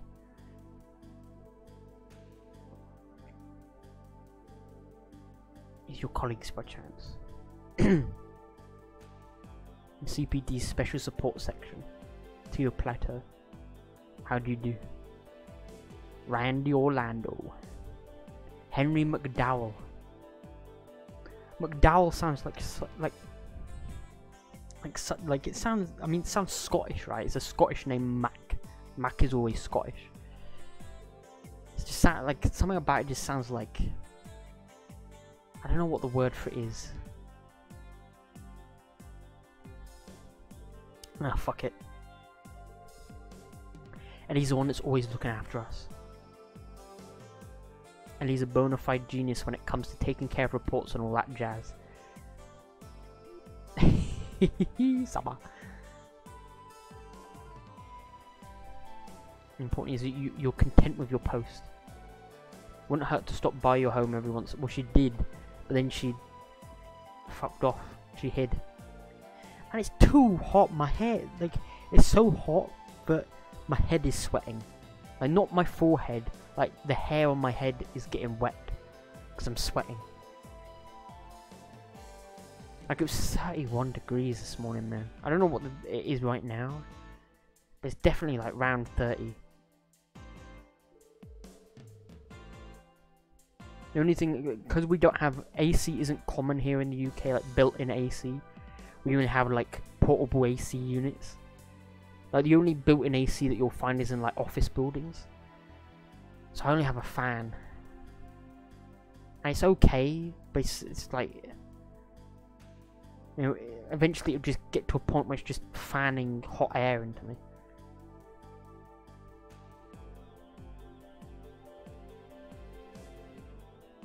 Global warming. Global warming is happening. Mother Nature is on her period. Off he goes, business. He's like a business owner, right? Reminds me of the thing that I was watching on Netflix. Yeah, we don't have built-in AC. It's not very common here in the UK because it never gets that hot. Like, we're always in the UK. We're always like grey weather, rain, you know, windy. We've never really had the need to do it. It's never been a part of our country's temperate, right? So like, when it gets hot, because we don't have built-in AC, we can't, you know, cool down as easily as perhaps like America or places that have it because it is hot more commonly.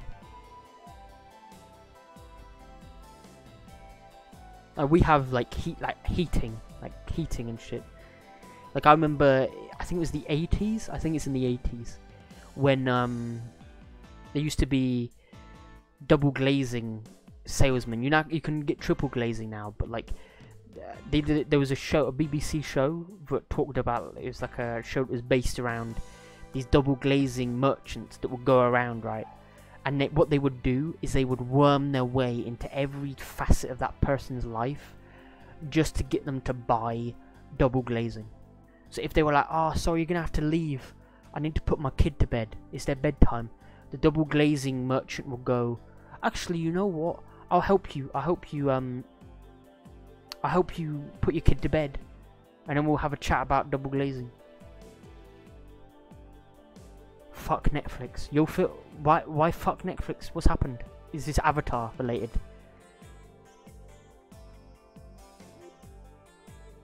What's happened?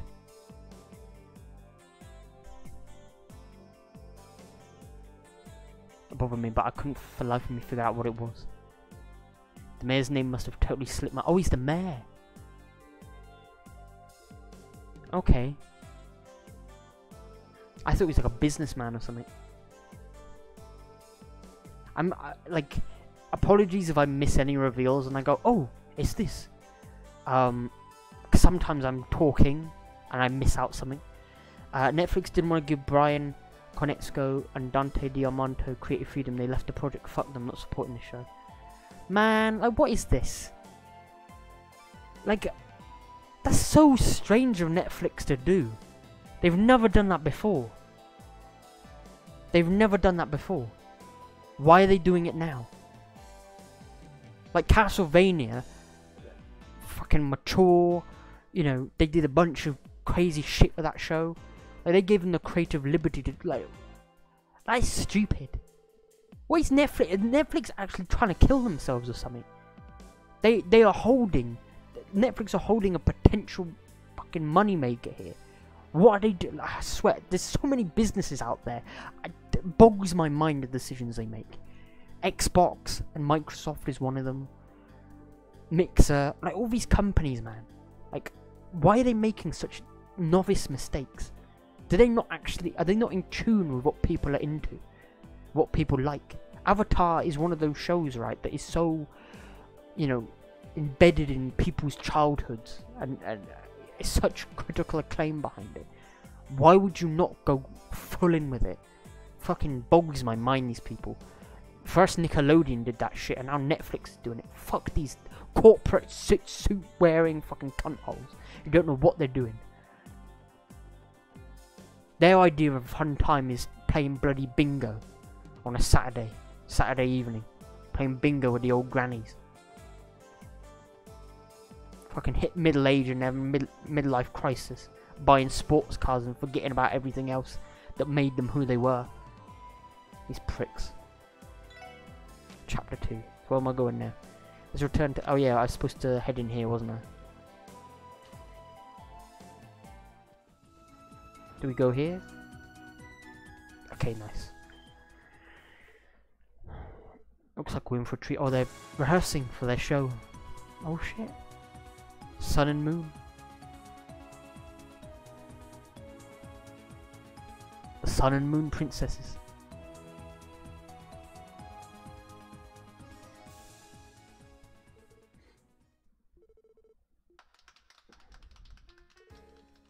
Look who showed up.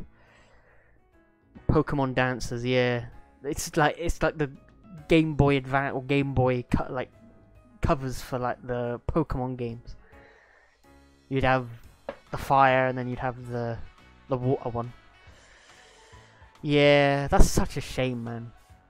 Because it's telling as well, right, Phil? When a company doesn't give people creative freedom, it's telling of how the show's gonna turn out. Same fucking company pulled the plug on BoJack Horseman and renewed Big Mouth, a show I fucking hate, for 3 seasons. Netflix. Yeah, it's so weird. Like, Netflix will make buys on like Neon Genesis and Evangelion, right? Because Crunchyroll for years have fucked around with.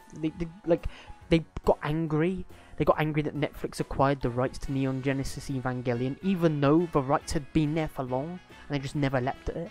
So it's like, why is it a company that did that, that bought the rights to that did Castlevania, but did the Witcher series, but did so many great exclusive shows where they make such dumb decisions sometimes. It boggles my mind. This is why, if the only reason I don't use Amazon Prime Video is because I don't like using a service that will sometimes make me pay to watch certain things. Like, I have to pay on top of Amazon Prime to watch certain things. I'm like, fuck that. If I'm paying for a sub, I should get the whole shebang, right? And also, the exclusives for Amazon, while they're great, there's not enough of them. Like, The Boys is a great Amazon exclusive. Like, fucking amazing. But there's just not enough exclusives on Amazon for me to switch. But if they had more exclusives and a much bigger catalogue, Amazon Prime would wipe the floor with Netflix. Seriously. It'd fucking wipe the floor with them. Now you don't have anyone associated with the original show on board. I put it just huge. Yeah, exactly. It's gonna flop. It's gonna be like M. Night Shyamalan's movie. Watch. At least BoJack was able to end on its own terms, but it was a little sooner than planned. Yeah. Same with Futurama as well. Futurama got cancelled by Fox, right? It came back like 10 years later. And was able to actually conclude properly. Did 2 final seasons, that was it.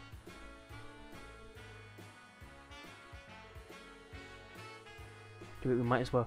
These guys are wanting to strive to perfect the show.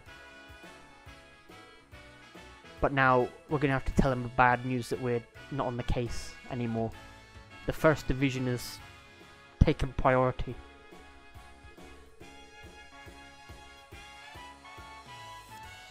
I never watched BoJack. I always kind of wanted to see it because I heard that even though the first season was very apparently the later seasons had much better writing. But I never got around to it. Immortal Assassin that the Eastern Quarter sings legends about.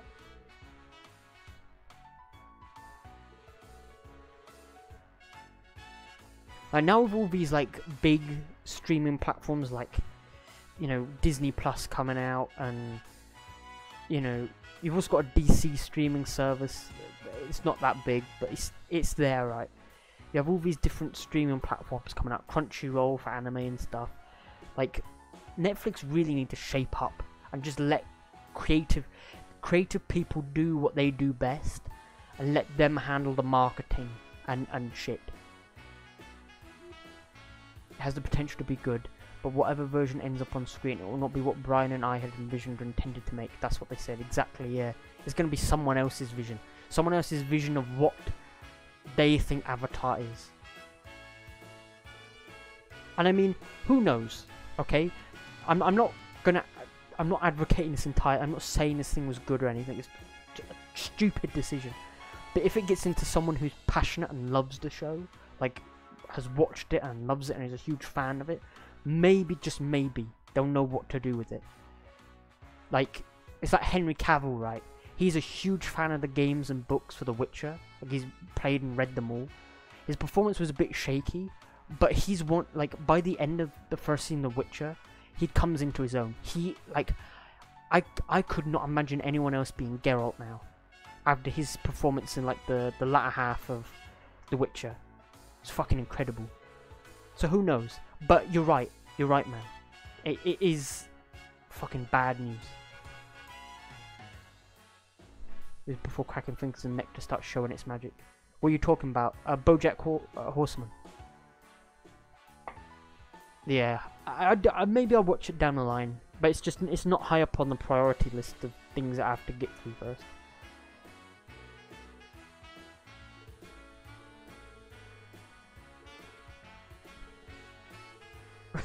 It's a bit extreme. Yeah, I do want to watch it though. Like, my favourite animated comedies are Futurama and South Park.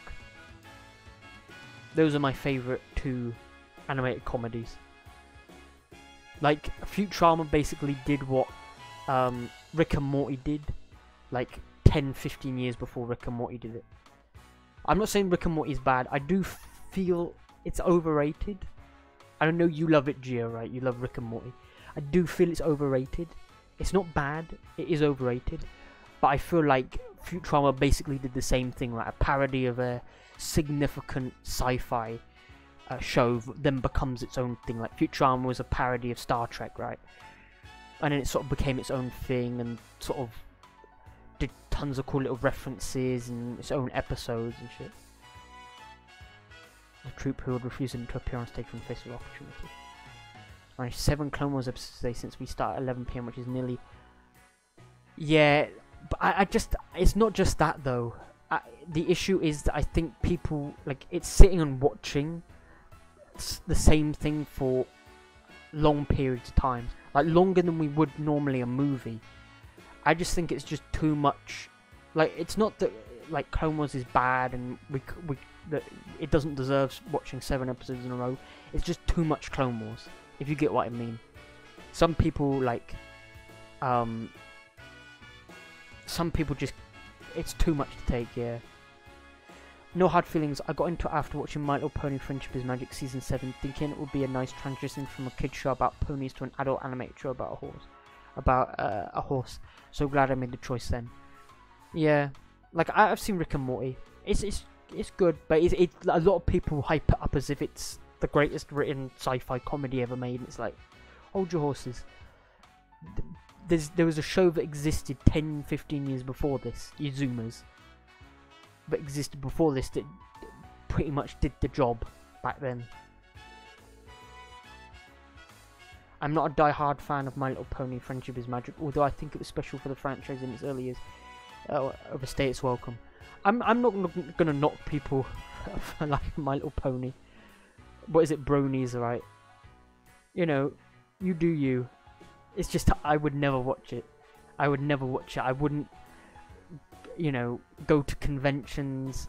Like when I see people, and this might sound like I'm being mean, but I kind of wince when I see a bunch of people sat in like there's like a video of a bunch of bronies sat in a restaurant singing the My Little Pony theme. I wince. It's like, oh, that's a bit...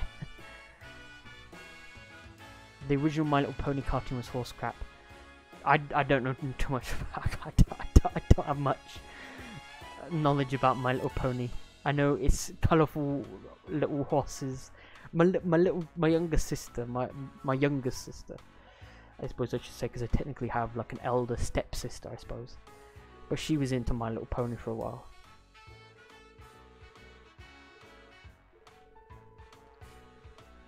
But I know there's a purple and orange one, and that's it. I don't know the names.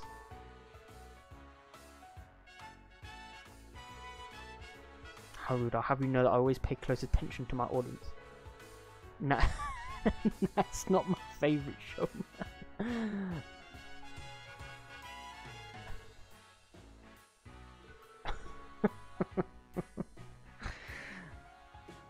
I'd die before I watch that show. So what are we doing about this then? So we're not able to be on the case. First Division's taking it.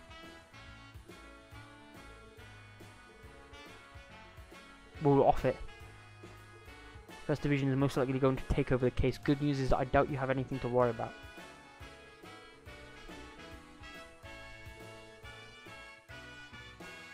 Baker likes to ride them ponies if... nah. That bestiality shit, man. As for Rick and Morty, I do like the show, but Season 4 disappointed me. Season 1 and 2, I can go back and love it all over again. Rick and Morty. I'm afraid you might have to wait until the end of the anniversary festival. If you are okay with tickets for next month, I can have them sent to you as gifts. It's quite generous, thank you very much.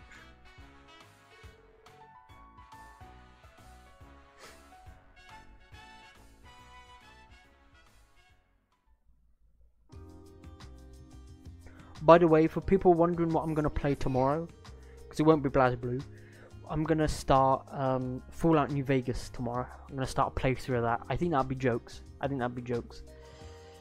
Because I got all the DLCs for it as well. Like, there's one thing that I can't fault Bethesda games for, is that they're good stream games. They are good stream games, because you can do just bullshit in it. No worries, Rick's here. There's a crisp ad in Germany that goes Geo chips. Always makes me think of Geo. Really? Geo chips? Is that a brand of crisps? In Germany, Geo crisps.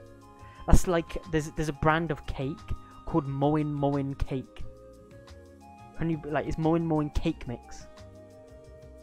I just find that funny, man. Moin cake mix. The cake mix is made out of DNA from Moin's skin. They put it into the cake.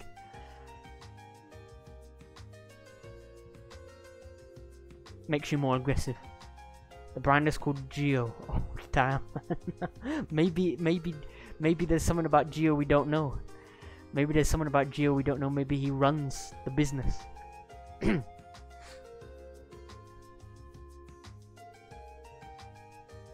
He's the secret owner of this company. This crisps company.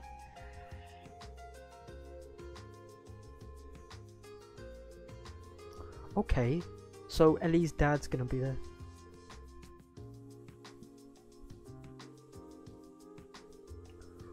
Maybe your first time, but I'm sure you'll perform wonderfully. You put in, I doubt you have anything to worry about. This play is gonna be sick. I always say dope. I can't say sick. Sick. The word sick for me means that you're vomiting something. That's not a good thing. I don't know why, when that word became a word for positive, like thinking positively something. It just doesn't work for me. I've always known sick as up chucking your guts, man.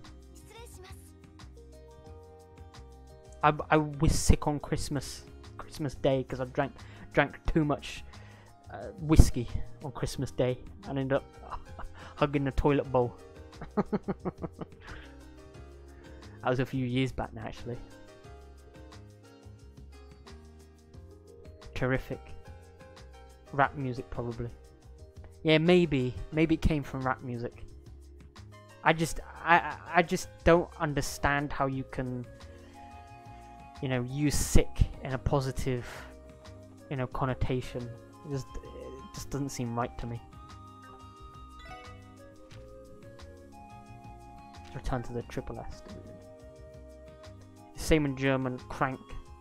Can be positive and negative. This area looks cool. Yeah, the entertainment district. Like casinos, hotel, theatre. Crossbell has a real, like, Crossbell has a very distinctive design. Sets it apart from, like, Grant's, alright. Who's this? Oh, this guy. Secretary Ernest. He's secretary for Ellie's dad, right? Maybe this chapter is going to be Ellie-centric, maybe. We're going to learn about her a bit more. And her dad. Her dad's the mayor of Crossbell, right? Time to stop by. So you've come to see Ark and Seal recently. Related to your police work, I take it. Okay. I wasn't sure whether I wanted to come here today or not, but I know I made the right decision. Allow me to be brutally honest with you, Ellie. I want you to quit the force. Oh, come on! Not some of these rich people bollocks here. You shouldn't be working for the police. You should be an aristocrat. You should be this. You should be the future mayor. Like, fuck off, man.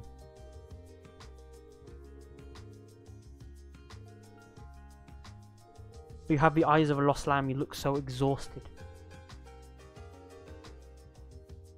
She can think for herself. Oh, he's trying to say it because he's afraid that she's going to be pulled into the political nature of Crossbell. Well, look, she's a big girl now. She makes her own decision.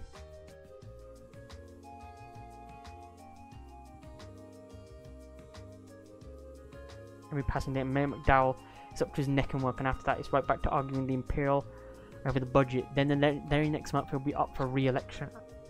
As I'm sure you know, Mayor McDowell has had plans to retire, but without a suitable successor, here we go. Here we go. He hasn't got a suitable successor. But, you know, if you come back and do some work and prove yourself.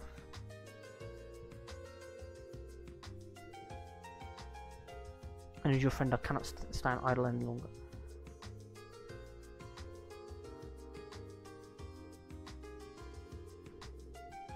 Oh, she's probably not going to leave.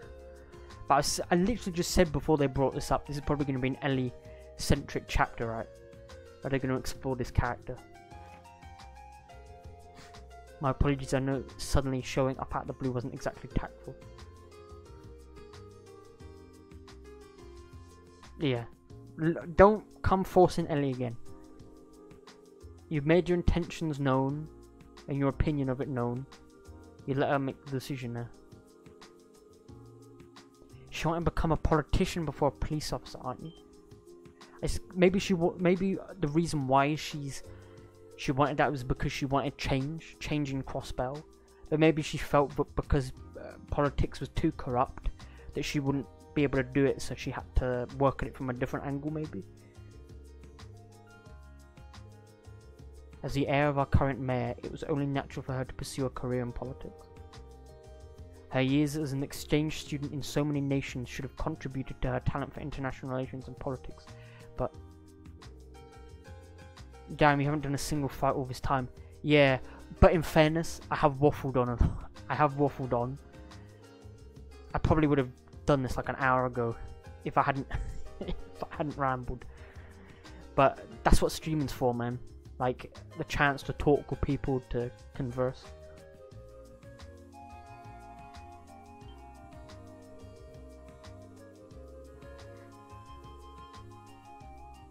I might have combat stuff after this day, I think.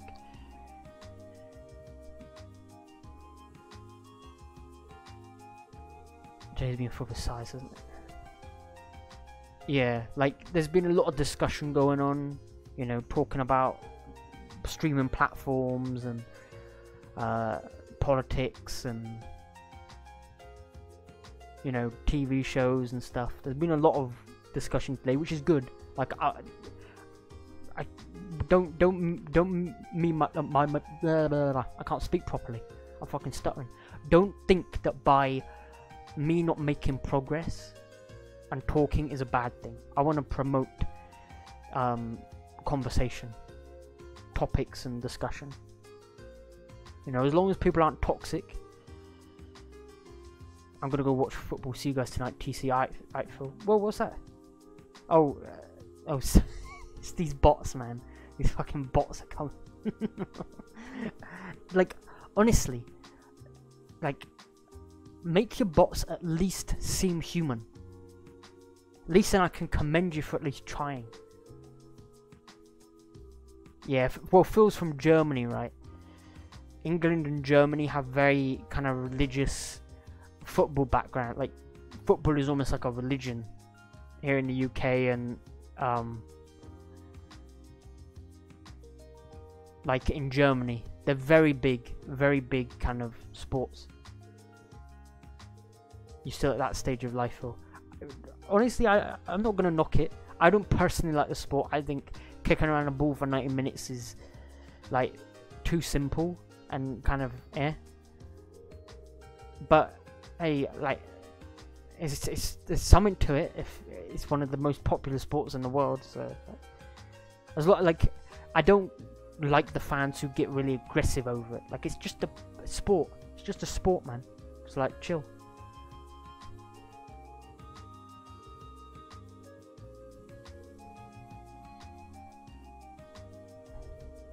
The territorial bunch. It makes the organisation a hassle to deal with. That goes double for the first division. Their stubbornness wouldn't allow them to accept help from a group. But oh shit, we're gonna work out undercover. Unconventional squad out there. Since we're kind of ignored by the department, that gives you a certain level of discretion. Exactly, yeah. We're the you know, special kids that no one likes to look at. Like, ignores. The guys at the back of the room that don't get any attention. Yeah, some people are big football fans when they're young, and it goes for them till they're adults, and they still remain passionate about the sport. Sometimes people don't like the sport anymore.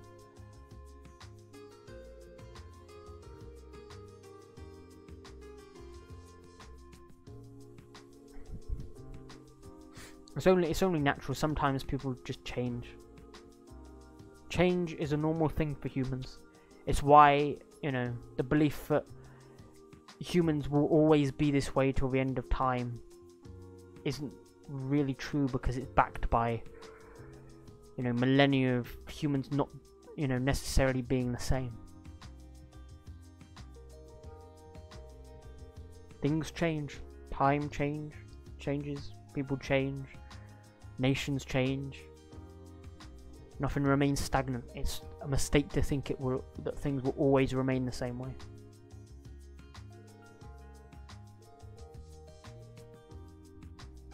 Now we've got this huge Ellie dilemma now. She might leave the Force to go back to her politics. What I'll be surprised if they actually, like, what if they make Ellie leave and she becomes a politician? That would be a twist. I don't think she'll leave, but if she does, that would be a twist.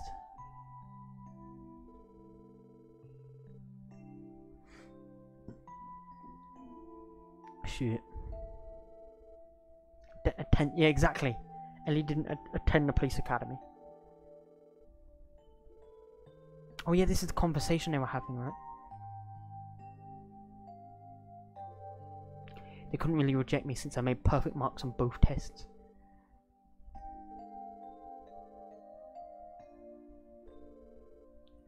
Yeah, well, Lloyd has Guy, right? Guy's death that's motivated him to be like a detective, right?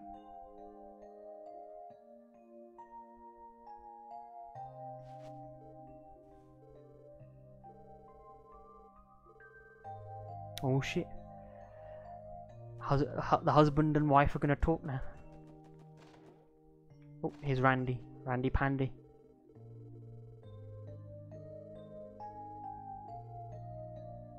Okay. Randy Pandy.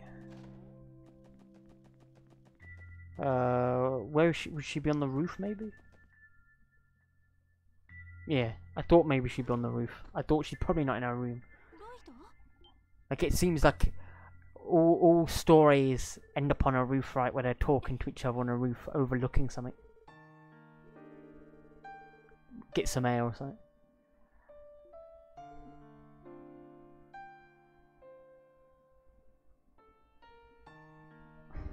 Look at that. Breathtaking as always. Is that the IBC in the distance? Oh shit, yeah, you can see it. I doubt you would find a night sky as beautiful as Crossbell's, even if you scoured the entirety of Zemuria. Yet the more the lights of the city shine, the more the stars seem to dim. Well, light pollution, innit? Light pollution making the stars disappear. I doubt I have to remind you of what happened today, with Ravash, Heyu and Dudley. You can't change Crossbell's true nature. Yet they're gonna reveal, right? Ellie is wanting to change Crossbell's political sort of structure. Maybe that's what's driving her. Is here to stay. I am merely referring to them as our fellow business competitors. State law protects competition between businesses and free trade, you know.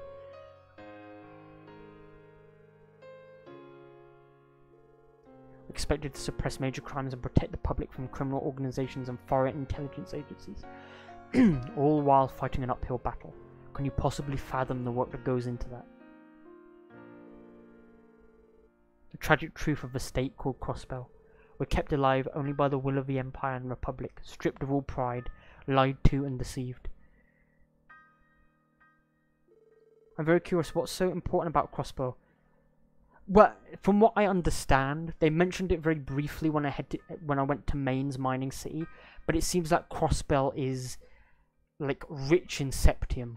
Like there's septium mines and stuff. So that's why Erebonia wants it, because it's got such huge amounts of septium. From what I understand. Like, I guess for business and for economies, it could increase either side's economy greatly. Yeah, like that's what I've got from what I've seen. The septium deposits here in Crossbell. So it makes sense that both sides want to boost their economy, right? But of course the people want to be independent, right? They don't want to be a nation controlled. Had a hunch, but we'll see. I mean, maybe there's more to it. Maybe there's more to it than just that. My mother lives in the Empire now, my father in the Republic. Oh shit, so her mother and father have divorced and they fucked off to Erebonia and Calvard. My father was born and raised in the Republic. He moved to Crossbell City and met my mother. So why did her mother and father fuck off then, instead of being with their kid?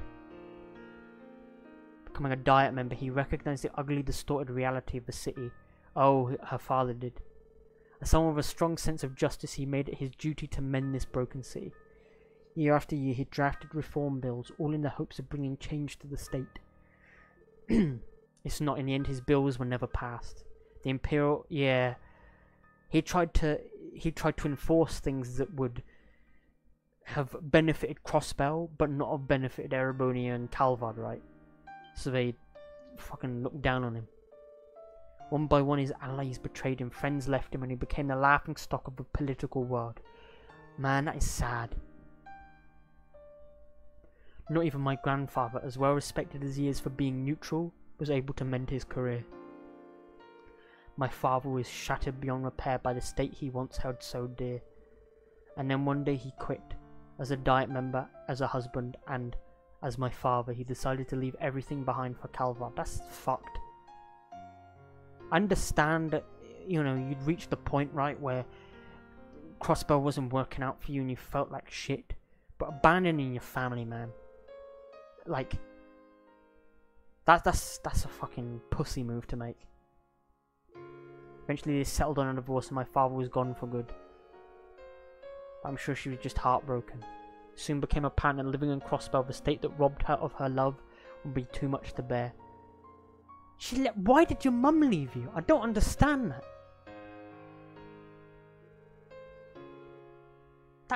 Those are some shitty parents. I'm not gonna lie. I'm not gonna say that they didn't have a tough time, but you just fucking left your daughter because you got upset. Dad's a pussy and mum's, you know, couldn't see past a bloody nose. How could a family so jubilant and loving end up in absolute shambles that quickly? Crossbell. The politics of Crossbell did that. Focusing on politics and economics. However, the more I studied, the more I realised that the gears of Crossbell were powered by oppression. After all, Crossbell lies between two great powers. Our justice, our national interests are intertwined with Erebonia and Calvard, only serving to blur the line between what we need and what they want exactly. That was when I saw it for myself. Yes, the same ones my father faced, and one I'm sure my grandfather faces too. Do you know who represents the Crossbell state government? Shouldn't that be Mayor McDowell? It's probably not. It's the Diet. Yeah, I was going to say the Diet. The Crossbell City Mayor and the Speaker of the Diet. Grandfather and the Imperial faction Speaker Hartman jointly represent our government. Hartman? Oh yeah. He's the dude connected with Ravash, right? Ravash, the politician. That's how we operate according to state law. But why did Crossbell adopt such a divided system in the first place? That's obvious. If two equal representatives continually hinder things by butting heads, political reform is nigh impossible. I'm afraid so. With two people on top, one side can easily sabotage the other if they tried to push some sort of reform through. The fact that this happens is an ironic inevitability given Crossbell's founding. 70 years ago, Crossbell State was born from a mutual agreement between Erebonia and Calvard. In fact, Crossbell's founders were none other than Imperial and Republican lawyers. Seeing the current state of Crossbell, I can't help but think of it as a curse.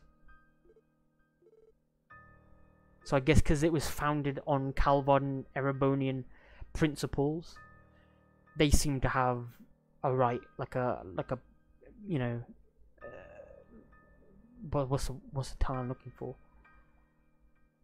Like they feel like they have control over everything. On a new approach, one my family hadn't yet tried. Exactly, this is what I was thinking. She couldn't do it as a politician, so she wanted to do it from a different angle. I said this. She wanted to make reform and change Crossbell's politics, but she couldn't do it as a politician. But now I guess she's concerned about her grandfather, right? The guy who raised her. The fact that he wants to retire. He's struggling as it is as a politician. I thought that this new unblemished perspective could finally make it more a reality. Perhaps, but in the back of my mind I know that joining the CPD might have only been an escape. Yeah, I guess her, what was it, Dudley telling them, right, that they were going to take over the case and there was nothing they could do about it, reminded her of the political situation, right? The political situation of Crossbell. She's now hit a point where she's like, this is exactly like being in politics. This is where I think this is where Lloyd's going to decide, right? He's going to say, alright, we're going to carry on the case under the first divisions, under their noses, so that they don't know what's going on, and we'll solve it, and we'll create change. I reckon that's what's going to happen, and Ellie's going to stay. That's what I think is going to happen. You really are a perfectionist, aren't you? Oh shit, that music. Failure isn't an option. The only way forward is to place everything on my shoulders here and now. That's the way you've been thinking, isn't it? Look, I agree. Today sucked. Being ridiculed, having to hear all of our efforts were in vain. But think about it. Aren't those the things we signed up for when we joined the SSS? Remember, Ellie, there may be barriers we can't get over today, but that doesn't mean we won't be able to get over them tomorrow. Nice. Lloyd's doing the pep talk. Right now, the one in front of us is the threat letter case. And even though the First Division has taken control of the investigation from us, I say we continue investigating separately from them if at all possible. Sure, the First Division may be phenomenal, but even so, it's obvious that they're stuck in a cop's mindset, only adhering to traditional logic. Exactly. They're not thinking about, you know, they ignored Ravash, right? They ignored what Ravash were doing, despite the fact that it might be part of a bigger thing. At least that's how I feel about things. Just like how you join the CPD to gain a new perspective on Crossbell, right? Should we miraculously solve this case then? Surely, what you're aiming for isn't an impossibility, right? I'll admit that comparing our current investigation to Crossbell's underlying issues is a bit of an oversimplification. But what we need right now is the experience of overcoming these kinds of obstacles. God, my voice is starting to strain a bit. I might have to end stream. Maybe after this cutscene I'll end stream. I don't want to strain my voice too much. But this was really, like, last stream I hardly did any plot development, like plot progression. I did tons of side quests. Today's been just purely plot, and I loved it, man. They're getting to see the true nature of Crossbell. You know, we got an inkling to the politics, right? But now we understand it. I missed last stream. The VoD's up on YouTube. I think it's still on Twitch as well. You can check it out if you want. It was a slow stream. Not much happened in it. But you know, it's there. It's there if people want to see it. There's, you know, an archive of it elsewhere as well. Like, because all of my second chapter playthrough is on YouTube as well. So like, if you ever wanted to see any of my older second chapter stuff, that's all on YouTube, on the YouTube channel. All the thirds on there. Zeros is going up on there as well. So I have a full record of my entire Trails journey on YouTube, which is why I did this, because I thought it'd be nice to have it all look back and go, oh shit, look how far I come. I should have downloaded my first chapter streams, but I just didn't. I didn't think of it at the time. So I've uploaded the finale of first chapter, but that's about it. We need you, Ellie. Your negotiation skills, your sharpshooting, your sense of justice. If we're going to stand up to this city, we're going to need you. Let me rephrase that. While all of that's true, my point is this. If you stay by our side, Ellie, I'd happily take on anything Crossbell has to throw at us. Oh, damn.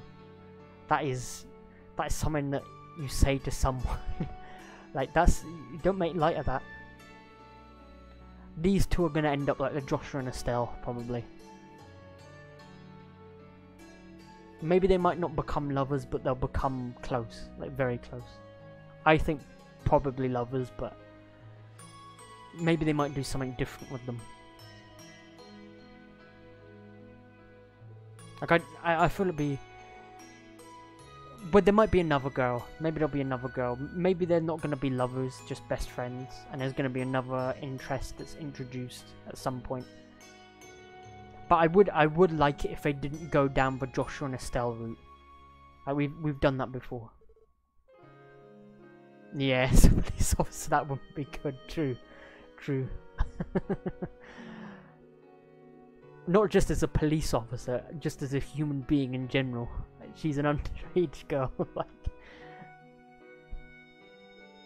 we'll tackle each day head on, whatever we can, and keep confronting the status quo relentlessly. And if that somehow fails, we'll just come up with a new plan. Not just me, but Randy and Tio too. I've no doubt the chief will do everything in his power to help us out as well. Yeah. Even Zeit has our back. Zeit-sama, the divine wolf. I'm not alone. Yes, that's true. I'm disappointed that I forgot something as simple as that. Thank you, Lloyd. Even though it won't be easy to solve all my problems, I feel much better now. Refreshed even. Still, apart from the lines that sounded like they came out of a teen drama, I was a bit surprised. I was gonna say the same thing. I love that the game realizes that its dialogue between the two characters is very teen-like. I mean, the teen's right, but it's like a teen drama. The series even acknowledges that and goes, those lines were lame. They're lame lines, but the words and intention behind them are made clear, right? I thought you were confessing to me. Oh, she's got the wrong idea, I think. Oh no. I'm not worth it. No, oh wait, don't spin it. Don't spin it. Just a small dose of payback. Should be a bit more self-aware though. She's different from Estelle though, Ellie is. Ellie's a lot more reserved than Estelle. Like, these two are very similar. Like, they're very reserved, logical thinkers, smart people. Estelle is like very boisterous tomboy, more gung-ho. Up-and-coming woman. Hey, he's not Randy.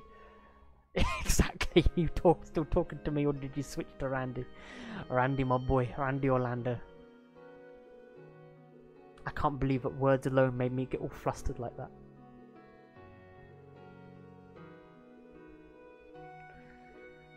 Not yet. I just can't shake the feeling that in the end this is all happening by Yin's design. I wonder who this Yin is. Whether it's someone we know.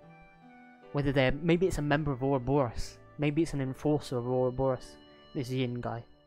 Because they suggested, right, that he's working for a certain organization. That could mean Heyu or Ravash.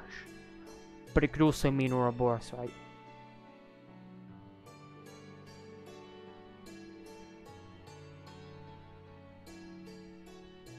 Maybe this Yin dude is an enforcer.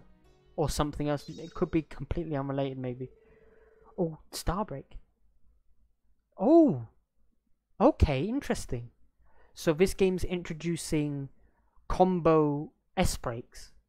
So if both of them get 100 CP, Ellie and Lloyd can use an S-break together, like a combo. Interesting. Gotta say, I do like the combat changes in this game. I think there's more combat changes than Then in third. And I like that. The war hands they've trained may prove troublesome.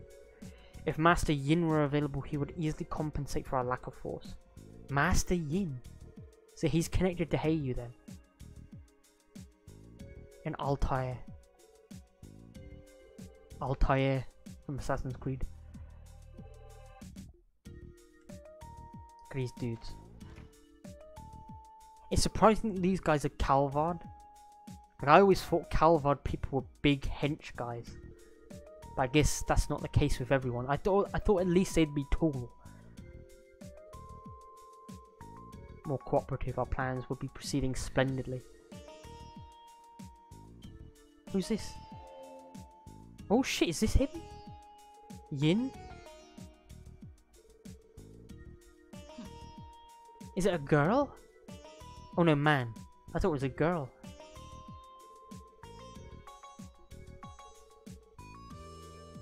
Now mind that, do you wish to discuss business tonight? Or are you perhaps in the mood to cull some warhounds? Such a minor threat. The deal was to have me take care of Ravash's main force. Beginning with that man Garcia. Yeah, Garcia's a tank then. It's come to my attention that you become entangled with Ark Seal for some odd reason. So it is actually this guy who's connected to the... So he did send a letter then. You have ties to them, do you? He's perfectly aware of his weakness, yet he continues to push forward with determination. I was not asking you about your tastes, fool. What about the other members? Mayor McDowell's granddaughter possesses a keen sense of diplomacy and operates as the team's administrator. As for the girl from the Epstein Foundation, while her orbital staff itself is fascinating, she is likely hiding a few tricks up her sleeve. Lastly, we have our ginger gentleman. This may only be my intuition speaking, but I felt that he's the same as us. Surely you understand. Same as us? Eh? Like gang related? Is he gonna be like a Gate? Like a gang member? So there we go, Yin. Okay, so we know that we now know that Yin is actually responsible for that letter.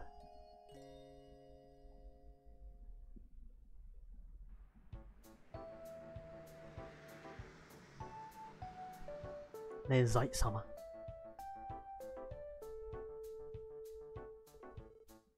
Isn't it a bit ridiculous? Despite our work, we had no choice but to hand the case over to the First Division.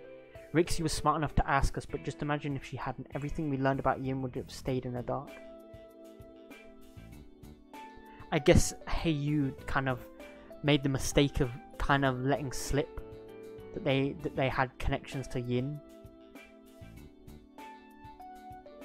Now, like, because they're so confident that they have immunity because of the Calvard politicians they probably have in their pocket. And the First Division who's tracking Heiyu's movements, according to Dudley. Yeah. Yeah, he's a career politician who more or less rules over the Diet, serving as the leader of the Imperial faction. Honestly, it wouldn't be far-fetched to say that he's Ravash's greatest supporter. Incidentally, almost all of Grandfather's reform bows were crushed by this man, so this dude is no joke. He's a damn good politician. All we need is Osborne to strut in.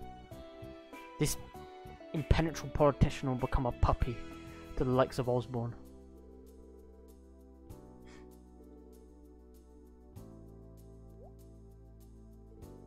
Tia Randy, what's up? No, it's just...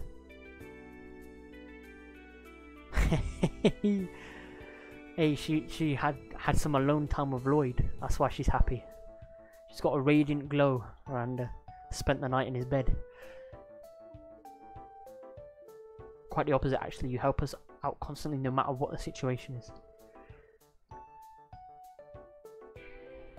Nice. Something is very off. Yeah, they're starting to notice it. These two had a moment on the roof. You know, I could hear a pair of voices chatting away on the roof of my window. I wonder. Ellie, Lloyd, congratulations. Summer. Yes, I mean, they're getting all flustered now. Yeah, these two are gonna end up together.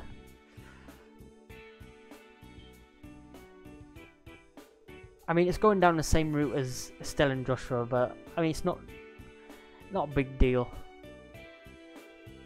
I guess there has to be a romance plot somewhere, and it's better to have it be between two developed characters rather than a supporting character and a developed character.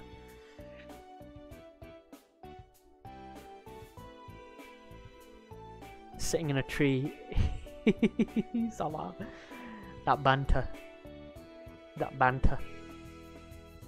The odds of that happening are pretty slim. The odds of happening are super high because you're both two main characters in a story who are getting flustered. This is typical anime fashion, right?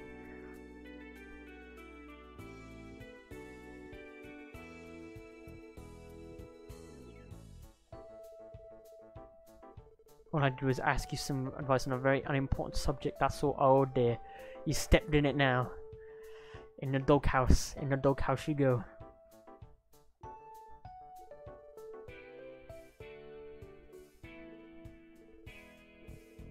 Well, on the bright side, it looks like you've perked up since yesterday, Ellie. Yeah, she's made a decision, right?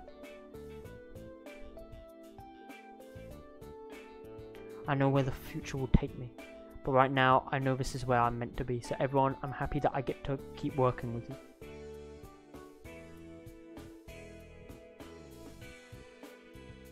I wouldn't have to be so stern all the time if you three would just stay on task. Do you know what I wish they would have done for the Flash, like talking about Ellie's backstory?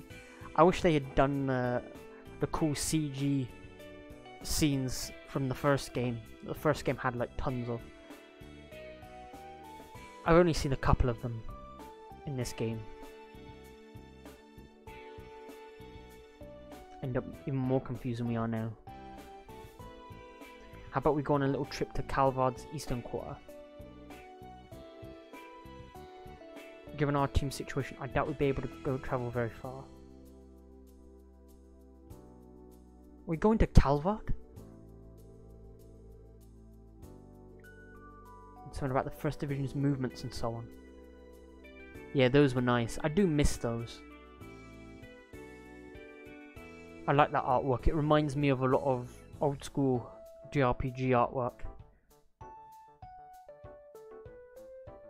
I know you were saying that Cold Steel 1 doesn't have too much of it, but I'm hoping that at least Cold Steel has a decent amount in terms of like the overall series.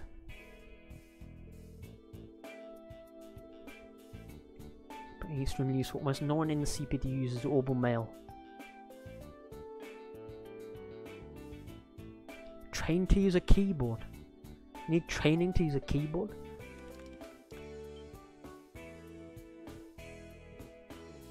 Who would send us? Who sent something? I, Yin, hereby submit my support request. Overcome this trial and face me. Only then will I grant you your mission. Definitely not the police department. Got it. From the International Bank of Crossbell, otherwise known as the IBC. Oh shit. Why the hell would a place like that be sending us prank mail? Now this is the real Yin, right? He's taunting us. I wonder who this Yin is. I wonder if it's someone we know or whether it's someone new. Because they come from Calvard. Imagine if it's Killiker. Actually no, it's a man, isn't it? Sorry. I keep on thinking it's a woman, but it's a dude. It seems I forgot to mention something. Yeah, we know about the guy who works there, right? We met him. The guy in charge of the laboratories here in Crossbell.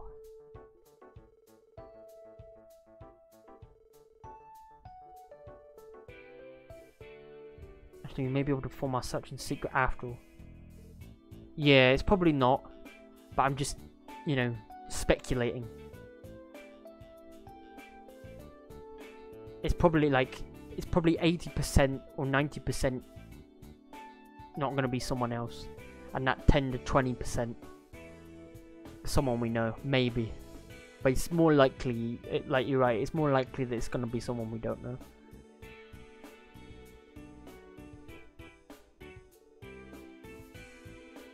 A pretty important one. Honestly, I'd be surprised if you didn't know his name.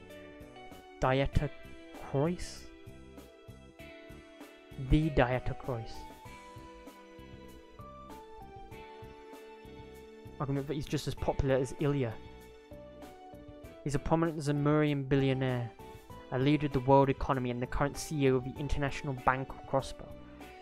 He runs the freaking we gotta be careful of this dude. Owners of the banks. I almost forgot his daughter is one of my closest childhood friends. Spends almost half of the year flying abroad. Nevertheless, there's no harm in trying, is there? Okay, cool. Alright. Should head to the IBC. Okay, let me take control because I need to end the stream. I'm gonna end it here. This is a good spot to end it. If there's some, there might be some side quests I can pick up actually. I'll just check real quick. Yeah, fishing for ingredients. Oh, this looks like a ingredient hunting one. I'll do that off stream maybe. Train us to improve. Desired duration. Rare herb. I might do some of these side quests off stream. I might do these off stream. At least this ingredients one. Piss on them before going. I hate these ingredient quests. I hate them. I hated them in the Sky games. I hate them in this game. I'm sure they're going to be in Cold Steel. I don't mind if it's guaranteed drops from enemies or guaranteed places that I can find them. I just hate it when it's a random chance. Last time I did one of these, I had to kill like 15 fish just to get fish, like, what is it, like fish, whatever it was. But yeah, I'm gonna end it here. I don't want to strain my voice too much. I've been going for nearly 3 hours now, which is good time for the stream. If I complete these quests, yeah, nearly 3 hours now. If I complete some of these quests off stream, I'm gonna hopefully have more time on Friday to do the main story, and maybe finish chapter 2. Who knows? Because I'd like to finish a chapter a week. But anyway, tonight is Clone Wars. Clone Wars watch along. 3 episodes tonight. It's going to be a short one. Or else we'll be watching 7 episodes, which is too much. So we're going to be watching 3 episodes tonight. Tomorrow is the start of Fallout New Vegas. I'm going to be doing a playthrough of Fallout New Vegas for the late streams. Which will be fun. Hopefully. Let me just double check these saves. But yeah, thank you Immortal, Geo, Phil, who else popped along. I think that was everyone today. But yeah, I appreciate you guys sticking around. I appreciate you guys, you know, coming on and keeping me company. But yeah, I'll see you guys hopefully tomorrow evening if all things go to plan. But if for trails, I'll see you on Friday. Anyway, till then, TC.